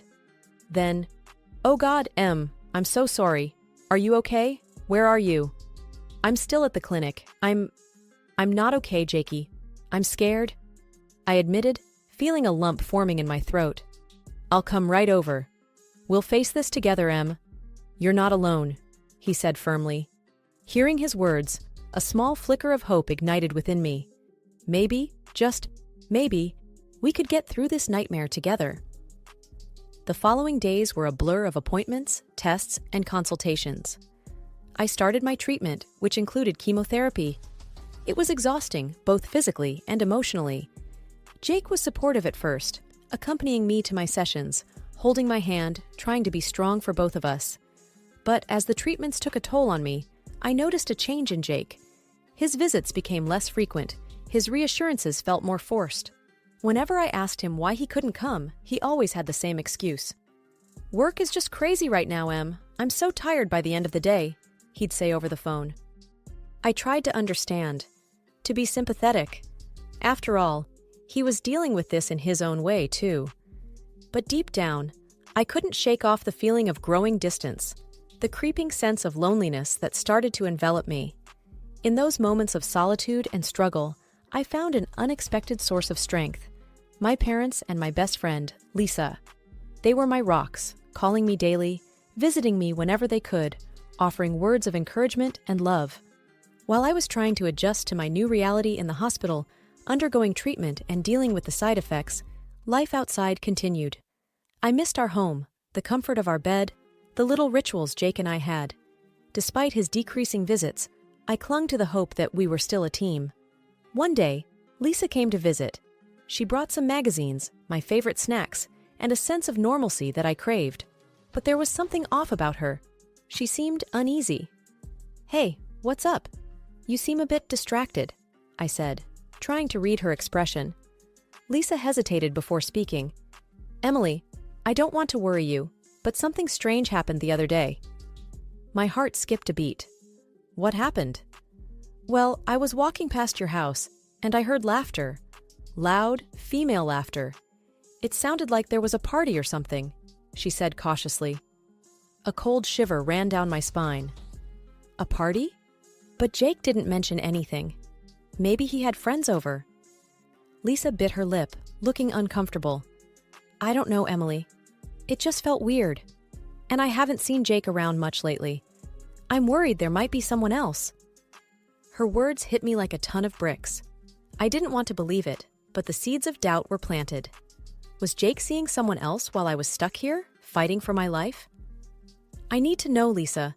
I can't just sit here wondering," I said, a sense of urgency rising within me. "I understand. But what are you going to do?" Lisa asked, her concern evident. "I need to go home. I need to see for myself," I decided, my mind made up.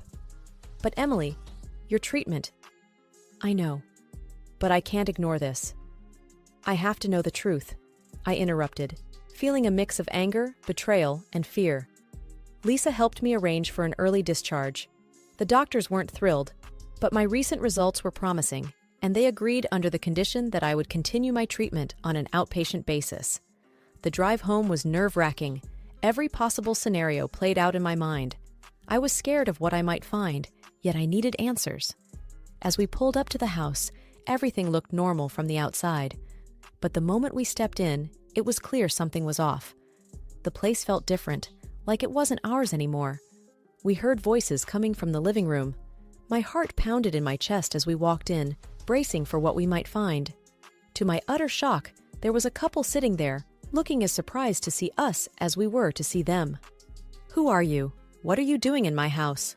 I demanded, my voice trembling with a mixture of anger and disbelief. The woman, probably in her late 30s, stood up. "I'm sorry, but who are you? We're renting this place." "Renting? This is my house. I live here with my husband, Jake," I said, struggling to process her words. The man, who had been quiet until now, spoke up. "We've been here for a couple of weeks. We made a deal with Jake. He said the house was going to be sold, and we're interested in buying it." My world came crashing down at that moment. Not only was there another woman in my house, but now I was being told that my husband, the man I trusted, was planning to sell our home without my knowledge. I felt like I was in a nightmare, one that I couldn't wake up from. As I stood in the living room of what was once a symbol of our shared dreams, The couple who had unwittingly walked into this mess looked at me with a mix of confusion and pity. They introduced themselves as Mark and Sandra, clearly uncomfortable but trying to be polite. I could hardly focus on their words. My mind was in turmoil. "Please, can you call Jake? I need to speak to him," I said, my voice shaky but firm. Mark nodded, taking out his phone. "Of course, I have his number. He said to call if we needed anything." The wait for Jake to arrive was agonizing. My heart raced with a cocktail of emotions: anger, betrayal, disbelief. When he finally walked in, the look on his face was one of shock, but not the kind I expected. "Emily, what are you doing here? You should be in the hospital," he said, his voice tinged not with concern, but annoyance. His reaction only fueled my anger. "What am I doing here? Jake, what are you doing? Selling our house behind my back?" He had the audacity to look irritated. "I can explain, Emily. It's simple, really." "Explain? Explain how you could betray me like this?" My voice was rising despite my efforts to control it. Jake's expression hardened. "Listen, Emily, you're sick. The cancer might not even go away. I have to think about my life too. I can't be tied down, waiting for whatever comes next." I felt like I had been slapped. His words were cruel, unrecognizable from the man I thought I knew. "You're talking about selling our home, our life together, as if it's just a transaction.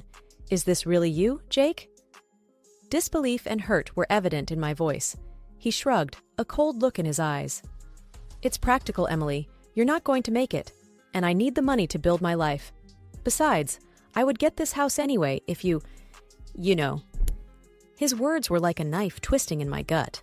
The reality of his betrayal was worse than any suspicion I had harbored. "I can't believe you, Jake. After everything, this is what it comes down to. Money and convenience?" I was struggling to hold back tears. Jake seemed unfazed. "Life goes on, Emily. Yours might not, but mine will. I need to think about my future." His brazenness left me speechless. I had imagined many scenarios, but nothing could have prepared me for the callousness I was witnessing. "And you think you'll just get away with this? Selling our house, leaving me with nothing while I'm fighting for my life?" My voice trembled with a mixture of rage and pain. He shrugged again, a gesture that now filled me with revulsion. "I'm doing what I have to. You can do whatever you want, Emily. It doesn't matter to me anymore." I felt a surge of resolve amidst the chaos of my emotions. "I'll fight you on this, Jake, and the company will hear about how you treat your sick wife. You won't get away with this," he scoffed. "Do what you want, Emily. I'm done here." With that, he turned and left, leaving a trail of coldness behind. I stood there, shaken to my core, realizing that the man I loved was a stranger to me now. I knew at that moment that this was a battle I had to fight, not just for my health, but for justice and dignity. After Jake left, a heavy silence filled the room. Mark and Sandra stood awkwardly, clearly wanting to escape the tense atmosphere. I couldn't blame them. "Look, I'm really sorry about all this. We had no idea," Mark said, sounding genuinely apologetic. "Yeah, we just wanted a place to stay. We didn't know about everything," Sandra added, her eyes full of sympathy. I gave them a weak smile. "It's not your fault. You were just looking for a home." They offered to leave, but I insisted they stay. It wasn't their fault that Jake had dragged them into his deceit. After they left, I sat down on the couch, my mind racing. I felt betrayed, angry, and helpless. But amidst all those emotions, a fiery determination was taking shape. I wasn't going to let Jake walk all over me. The next morning, I called my lawyer and explained everything. He was shocked, but promised to help me fight this. "Don't worry, Emily. We'll make sure he doesn't get away with this," he assured me. I felt a small glimmer of hope. With my lawyer's help, I would fight for what was rightfully mine. Next, I knew I had to confront Jake at work. It wasn't going to be easy, but I needed to face him. I wanted him to know that I wasn't going to back down. I arrived at the office, my heart pounding. As I walked through the halls, I could feel the eyes of my colleagues on me. They knew something was up. I knocked on Jake's office door and pushed it open without waiting for a response. Jake looked up, his face a mask of surprise and annoyance. "Emily, what are you doing here?" "I'm here to tell you that I know everything." "And I'm not going to let you get away with it," I said, my voice steady despite the turmoil inside. Jake scoffed. "What are you going to do? You're sick, Emily. You should be resting, not causing a scene." I took a deep breath, steadying myself. "I've spoken to my lawyer. We're going to fight you on the house, and I'm going to tell the bosses about what you've done." Jake's face hardened. "You think you can scare me? Go ahead, tell them, see if I care." I met his gaze squarely. "I'm not trying to scare you, Jake. I'm telling you what I'm going to do. You can't just throw me away because I'm sick." Jake leaned back in his chair, a smug look on his face. "You really think you can win this? I'm not the bad guy here, Emily. I'm just trying to move on with my life." I felt a surge of anger. By selling our home? By leaving me with nothing? Jake shrugged. "Life is tough, Emily. You should know that better than anyone."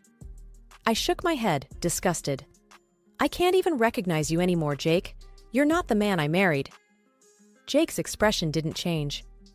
"Maybe you never really knew me at all." With that, I turned and walked out of his office. I had said what I needed to say. Now it was time to fight. In the days that followed, my life turned into a whirlwind of paperwork, meetings, and strategy sessions. My health was improving, but my battle was far from over. With each passing day, I gathered more evidence to support my claim to the house. My larger financial contribution was a strong point in my favor, and I was determined to see this through. My lawyer was optimistic. "Emily, you have a solid case. The numbers don't lie, and given the circumstances, it's unlikely a judge will side with Jake," he assured me over the phone. The relief I felt was palpable. "Thank you," I replied. "I appreciate your help more than you know." "We're not there yet, but things are looking up," he cautioned. I understood. The legal world was unpredictable, but for the first time in a while, I felt like I was standing on solid ground. At work, the atmosphere was tense. My confrontation with Jake had become office gossip. Some colleagues whispered in corners, others offered quiet support. It was uncomfortable, but I couldn't let it distract me. I decided to meet with our bosses and lay everything out. It was a tough conversation, but necessary. I told them about Jake's betrayal, the house, everything. They listened, their faces a mixture of shock and empathy. "We're so sorry, Emily. This is unacceptable," one of them said. "The situation with Jake will be dealt with. This behavior can't be tolerated," the other added. Hearing their support was a relief. I didn't have to face Jake at work anymore. Days later, they called to tell me they had let Jake go. His actions didn't align with the company's values. It was a small victory, but it meant the world to me. My health was on the upswing, the treatments were working, and my doctors were hopeful. It was a glimmer of hope in a sea of chaos. One evening, as I sat in my small rental, contemplating my next steps, my phone rang. It was Jake. I hesitated but answered. "Emily, please, we need to talk." He sounded desperate. "What's there to talk about, Jake?" I asked, my voice firm. "I was wrong. I've been fired. I'm sorry, Emily. I didn't think it would come to this," he said, almost pleading. I took a deep breath. "You hurt me, Jake. Deeply. I can't just forget that." "I know, I regret it. Can we find a way to settle this without going to court?" he asked, sounding beaten. After a short pause, I replied, "I will not back down. Never." There was silence on the other end. "I understand. I'll have my lawyer contact yours," he finally said. Jake's call didn't change anything. He had shown his true colors, and there was no going back. I was a different person now, stronger and more determined. After the dust settled with the house and my divorce, I found myself standing at the beginning of a new chapter.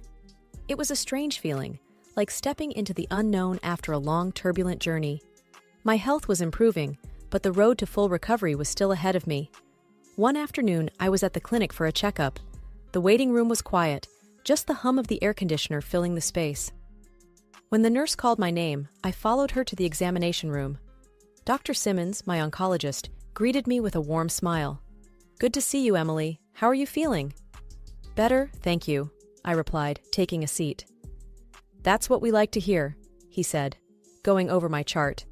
"Your latest scans show improvement. The treatment is working." I exhaled a sigh of relief. "That's great news."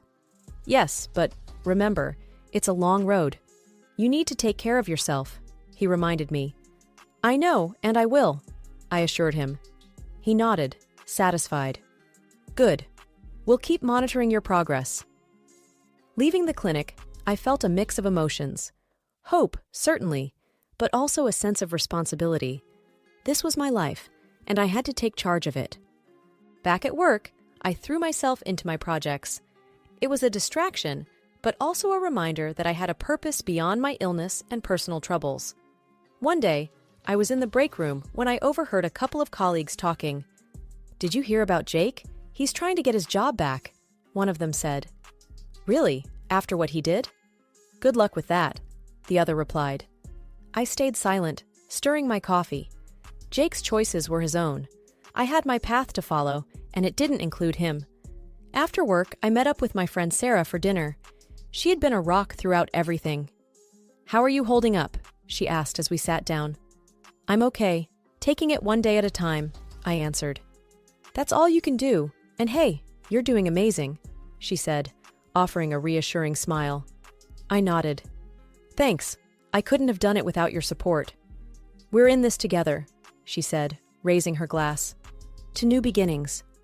To new beginnings, I echoed, clinking my glass with hers. The next few months were a blend of routine and small victories. Each doctor's visit brought good news. My strength was returning, and with it, a newfound determination to live life on my terms. The treatments had worked, and the doctors were optimistic. I was officially in remission. As I walked into the office that morning, I felt a sense of pride. I had not only kept my job through the toughest times, but also excelled. My team greeted me with warm smiles and congratulations. The workday was busy, but I didn't mind. Being productive gave me a sense of normalcy. Later, I met Sarah for lunch. She had been more than a friend. She was my pillar of strength. You look radiant, Emily, she said as we sat down at our favorite cafe.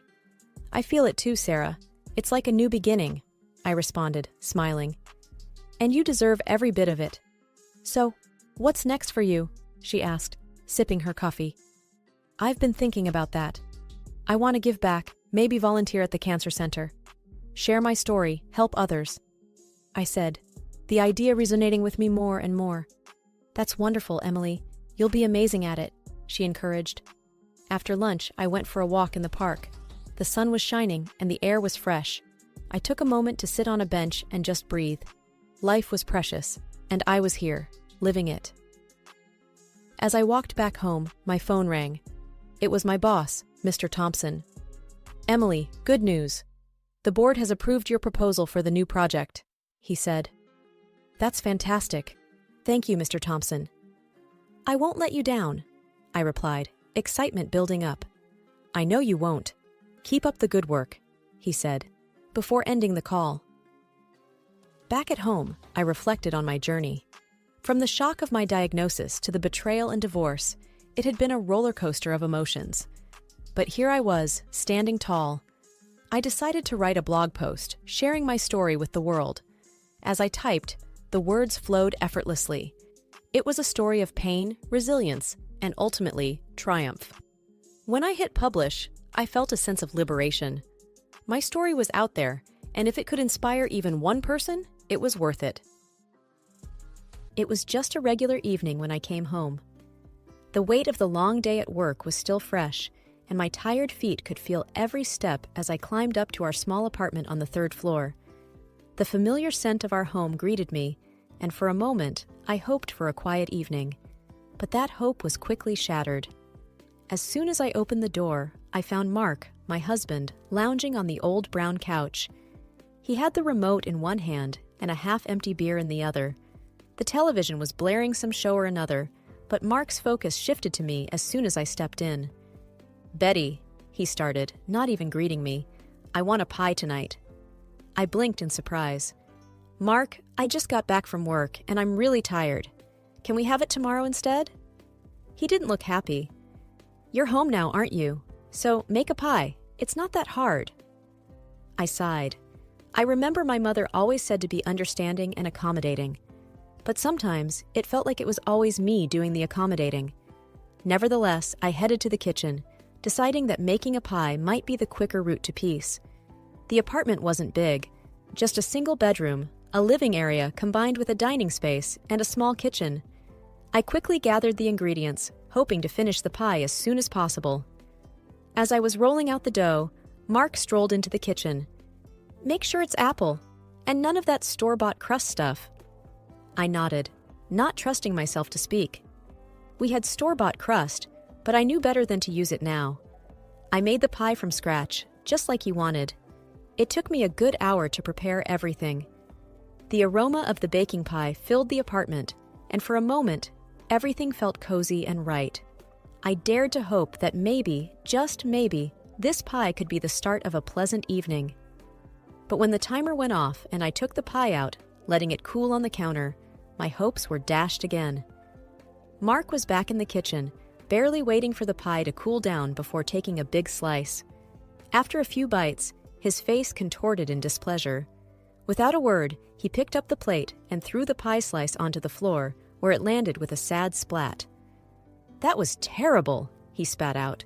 I was stunned. All my efforts, all the care I put into that pie, and this was the reaction I got. Tears filled my eyes, but I tried to hold them back. "What was wrong with it?" I managed to ask. "Everything," he replied curtly. "You should know better." I didn't know what to say. I felt so small, so insignificant. The shattered pie on the floor seemed like a reflection of our relationship, broken and messy.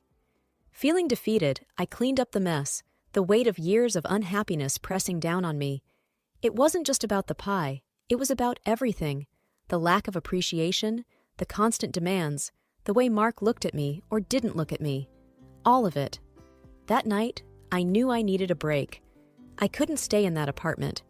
I needed to be with someone who understood, someone who cared. That's why I turned to William, my brother. He had always been my rock. Grabbing my bag and leaving the mess behind, I decided to spend the night at his place. William's home was a cozy two-story building with a small garden in the front. I didn't even have to knock. He must have heard my car because he opened the door before I reached it, his face filled with concern. "Betty?" he started, pulling me into a comforting hug. "What happened?" Tears streamed down my face as I mumbled. "He threw the pie, Will. The pie I made after a long day at work. He just threw it on the floor." William led me inside, settling me on the soft couch in his living room. "Tell me everything," he urged, handing me a cup of hot tea. Sipping the warm drink, I began to recount the events of the evening. As I spoke, memories of the past also surfaced. "It wasn't just tonight, Will. It's been this way for years. I always thought things would change, that he would change. Remember when we first met at Jenna's party? He was so charming then." William nodded. "I remember. But Betty, people can put on a facade for a while, but their true colors always come out." "You know," I continued, "when we first got married, everything was great. We'd go on dates, laugh, talk for hours. But as the years went by, he changed, or maybe I just saw the real him." William's face tightened. "He didn't start off this way?" I shook my head. "No, we'd have our disagreements, but it was never like this. Over the years, he just became more demanding, more critical. I don't know when I started feeling like I was walking on eggshells around him." William sighed deeply. "You know, Mom and Dad had their issues, but Dad never treated Mom this way." "I know," I replied, tears forming again. I thought I could change him, make him see how hurtful he was being. But no matter what I did, it was never good enough. William looked at me seriously. "Betty, love doesn't work that way. You can't change someone who doesn't see a problem in their actions." I looked down, taking another sip of my tea. I remember when Mom and Dad would argue, but Dad would always apologize, always make up for it. Mark never does. There was a pause. Then William said, "Betty, you deserve better. Remember when we were kids? We promised each other we'd always be there. I'm here for you now. You need to think about yourself, your happiness." I nodded, taking in his words. The realization was growing within me. This wasn't the life I envisioned for myself. I deserved respect, love, and care. And it was clear I wasn't going to get that from Mark. "You're right," I finally admitted. "I can't keep living like this. It's time to make a change." William squeezed my hand. I'll be with you every step of the way. The morning light filtered through the curtains of William's guest room. I stretched, feeling more rested than I had in a long time. The decision to divorce Mark had brought with it a mixture of relief and apprehension. Walking downstairs, I found William already up, making breakfast in the kitchen. "Morning, sis," he greeted with a warm smile. "Good morning," I replied, pulling up a chair at the dining table. He placed a plate of scrambled eggs and toast in front of me. "You need to eat. Big day today." I nodded, taking a bite. "I'm nervous, Will, but it's the right thing to do." He sat across from me, sipping his coffee. "It's never easy, but remember, you're doing this for yourself, and I'm right here with you." After breakfast, William drove me to the lawyer's office. As we parked, I took a deep breath, bracing myself for the steps ahead. Inside, we were greeted by Mrs. Harris, a stern-looking woman with sharp eyes. But as she spoke, her kindness shone through. "Betty, I understand this is a difficult time for you. My job is to guide you through the legal process and make sure your interests are protected," she said. "Thank you," I whispered, feeling grateful for her support. The meeting was long, filled with paperwork and legalities. Mrs. Harris explained everything patiently, ensuring I understood my rights and the process ahead. As the days turned into weeks, life became a whirlwind of appointments, meetings, and paperwork. Mark, to my surprise, remained silent throughout this time. He neither signed the divorce papers nor contested them. He simply seemed to have disappeared. This silence was unsettling. One evening, while sitting with William in his living room, I expressed my concerns. "It's strange, Will. Mark hasn't reacted at all. No calls, no messages, nothing. It's like he's vanished." William looked thoughtful. "It is odd, especially given how he was earlier, but maybe he realized his mistakes and wants to move on." "I hope so," I sighed, though a nagging doubt lingered. Life continued its pace. I started looking for a new place to live. I wanted a fresh start, a home where I could rebuild my life without the shadows of the past. After a few weeks of searching, I found a beautiful house. It was spacious, with large windows letting in plenty of light, a stark contrast to the dim apartment I had shared with Mark. I felt a connection the moment I stepped in. This was my new beginning. William was ecstatic when he saw the place. "It's perfect for you, Betty, a place to call your own." As we toured the house, I shared my plans with him. "I want to paint the walls light blue, maybe have some plants by the windows." He chuckled. "Always the planner. It sounds wonderful." Moving in was a joyous occasion. With the help of William and a few friends, the house quickly started to feel like a home. Every evening, after work, I'd return to my sanctuary, relishing the peace it brought. However, that peace was short-lived. One fateful evening, as I returned home, I found the front door ajar. A chill ran down my spine. Pushing the door open, I stepped in cautiously. The sight that greeted me was unexpected and alarming. There, in the living room, sat Mark. My heart raced as I took in the scene before me. Mark sat at my dining table, his belongings scattered around. A sense of violation washed over me. This was my space, my sanctuary, and he had invaded it. "What are you doing here, Mark?" I demanded, trying to keep my voice steady. He looked up, his face showing a mix of smugness and defiance. "Well, it's our house, isn't it? We're still married, Betty. But I bought this house after we separated. It has nothing to do with you," I shot back. Mark sneered, leaning back in the chair. "Doesn't matter. As your husband, I have every right to be here." Just then, Anna, my au pair, walked in, her face flushed with embarrassment. "I'm so sorry, Betty. He showed me his ID and marriage certificate. He said he had every right to be here. I didn't know what to do." I sighed. "It's okay, Anna. This isn't your fault." Turning my attention back to Mark, I said, "You need to leave, Mark. This is my home, not yours." Mark chuckled. "Think again, sweetheart. I'll be staying here. And if you try to kick me out, I'll make sure to claim half of everything in our divorce." The audacity of his claim left me reeling. I felt trapped, cornered in my own home. But I couldn't let him see my fear. I needed to be strong. "Fine," I said, trying to sound calm. "Stay tonight. But tomorrow, I'm getting a lawyer, and we'll see who has the right to be here. Mark smirked. Bring it on. I'm not going anywhere. Feeling defeated, I retreated to my bedroom, locking the door behind me. I needed to think, to come up with a plan. Grabbing my phone, I called William. Will, I said, tears forming. He's here, at the house. He says he has a right to it.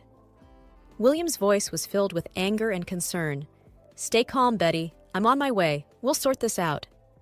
Hanging up, I tried to calm my racing heart. Mark's sudden reappearance and bold claims had taken me by surprise. But with William by my side, I felt a glimmer of hope. Within minutes, William arrived. I heard the two of them talking in hushed tones downstairs. The tension in the air was palpable. After what felt like an eternity, William came up to my room. Betty, he began, his face serious. There's something you need to know. When we bought this house, I made sure it was in my name. I had a feeling Mark might pull something like this. Legally, he has no claim to this property. A wave of relief washed over me. Thank you, Will. I don't know what I would do without you. He hugged me. We're family. We look out for each other. The next morning, armed with the property papers and William's unwavering support, I confronted Mark. Seeing the documents, he realized he had no ground to stand on. His smugness from the night before had disappeared. This isn't over, Betty, he hissed as he left. Days turned into weeks. With every passing day, the intrusion by Mark felt more like a distant memory, but the threat he posed remained. William and I, however, weren't about to sit idly by. One evening, as we sat in the living room, William looked at me with a seriousness I had seldom seen. Betty, I've been thinking. We need to be prepared for any moves Mark might make. He's unpredictable. I nodded. I've been feeling the same. But what can we do? William paused, taking a deep breath. I've hired a private detective. I wanted to know what Mark's been up to since the two of you separated. I looked at him in shock. A private detective? Will, is that necessary? William sighed. I just have this gut feeling. I want to make sure we have all our bases covered. I understood William's concerns. His protective nature was one of the things I cherished most about him. All right, I conceded. What did the detective find? William pulled out a folder from his bag. As he spread the photos and documents on the table, my heart sank. The pictures showed Mark with various women. Some looked familiar from our past life. One document caught my eye, a police report filed by a woman against Mark. He did this? I whispered, disbelief evident in my voice. William nodded gravely. It appears Mark's activities haven't been on the straight and narrow. This could be our leverage. If he tries to make any more moves against you, we can use this against him. I felt a whirlwind of emotions. Anger, sadness, betrayal. I can't believe he sunk this low. William put a reassuring hand on mine. We'll get through this, Betty. Together. A few days later, our preparation proved to be fortuitous. A letter arrived from Mark's attorney, making wild claims and threats about taking me to court for supposed shared assets and conjuring up fabricated tales about our life together. Reading the letter, my hands shook. But William, ever the pillar of strength, looked at me and said, We're ready for this, Betty. We've got evidence. He can't intimidate us. With William's support, we met with Mrs. Harris again. As she read through the letter and went over the evidence we had against Mark, her face remained unreadable. After a long pause, she finally said, We have a strong case here. Mark's claims are baseless, especially with the evidence we have. We'll counter this. Don't worry. Relief washed over me, but the idea of facing Mark in court was still daunting. William, sensing my anxiety, squeezed my hand. We've got this. I won't let him hurt you anymore. The countermove was set in motion. Mrs. Harris swiftly drafted a response, highlighting Mark's activities and questioning the credibility of his claims. The ball was now in Mark's court.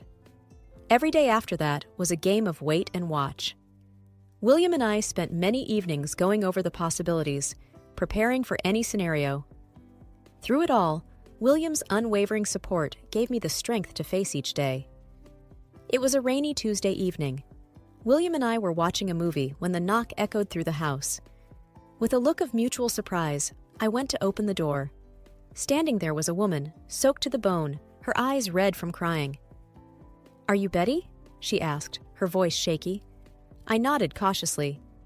"Yes, who are you?" She took a deep breath. "My name is Jenna. I was involved with Mark." My heart skipped a beat. "Come in," I said, motioning for her to enter. Once seated, Jenna began her story. "I met Mark a few months ago. At first, he seemed charming, but soon he started showing his true colors. I heard about you, about his past, and I thought I should come and warn you." "Warn me?" I thought. What could be worse than what I already knew? Jenna continued, tears streaming down her face. "He became aggressive, possessive. He said things about you, about how you'd ruined his life, and he wanted revenge." William's face darkened. "What kind of revenge?" Jenna hesitated, looking down. "He talked about ruining you financially, said he had friends who could make it happen." The room was silent for a few minutes, the gravity of Jenna's words sinking in. Finally, William broke the silence. "We need to do something about this. We can't let him continue to terrorize people." I nodded in agreement, feeling a newfound determination. We need to expose him, let everyone know who he really is. Over the next few weeks, with Jenna's help, William and I gathered more evidence against Mark. From his financial misdeeds to his numerous affairs, the depth of his deceit became apparent. It wasn't just me he had hurt. There were others, just like Jenna. With everything we had, William suggested we go to the police. It's time he faces the consequences of his actions. Walking into the police station, I felt a mix of fear and hope. Would they believe us? Would they take action? Detective Rogers was assigned to our case. As we laid out our evidence, he listened intently, occasionally asking questions. Finally, after what felt like hours, he spoke. "This is substantial evidence. We'll investigate further, but from what you've shown, it's clear that Mark has been involved in illegal activities." The next few days were a blur. The police acted swiftly, arresting Mark on multiple charges. The news spread, and soon, the monster I had once called my husband was unmasked to the world.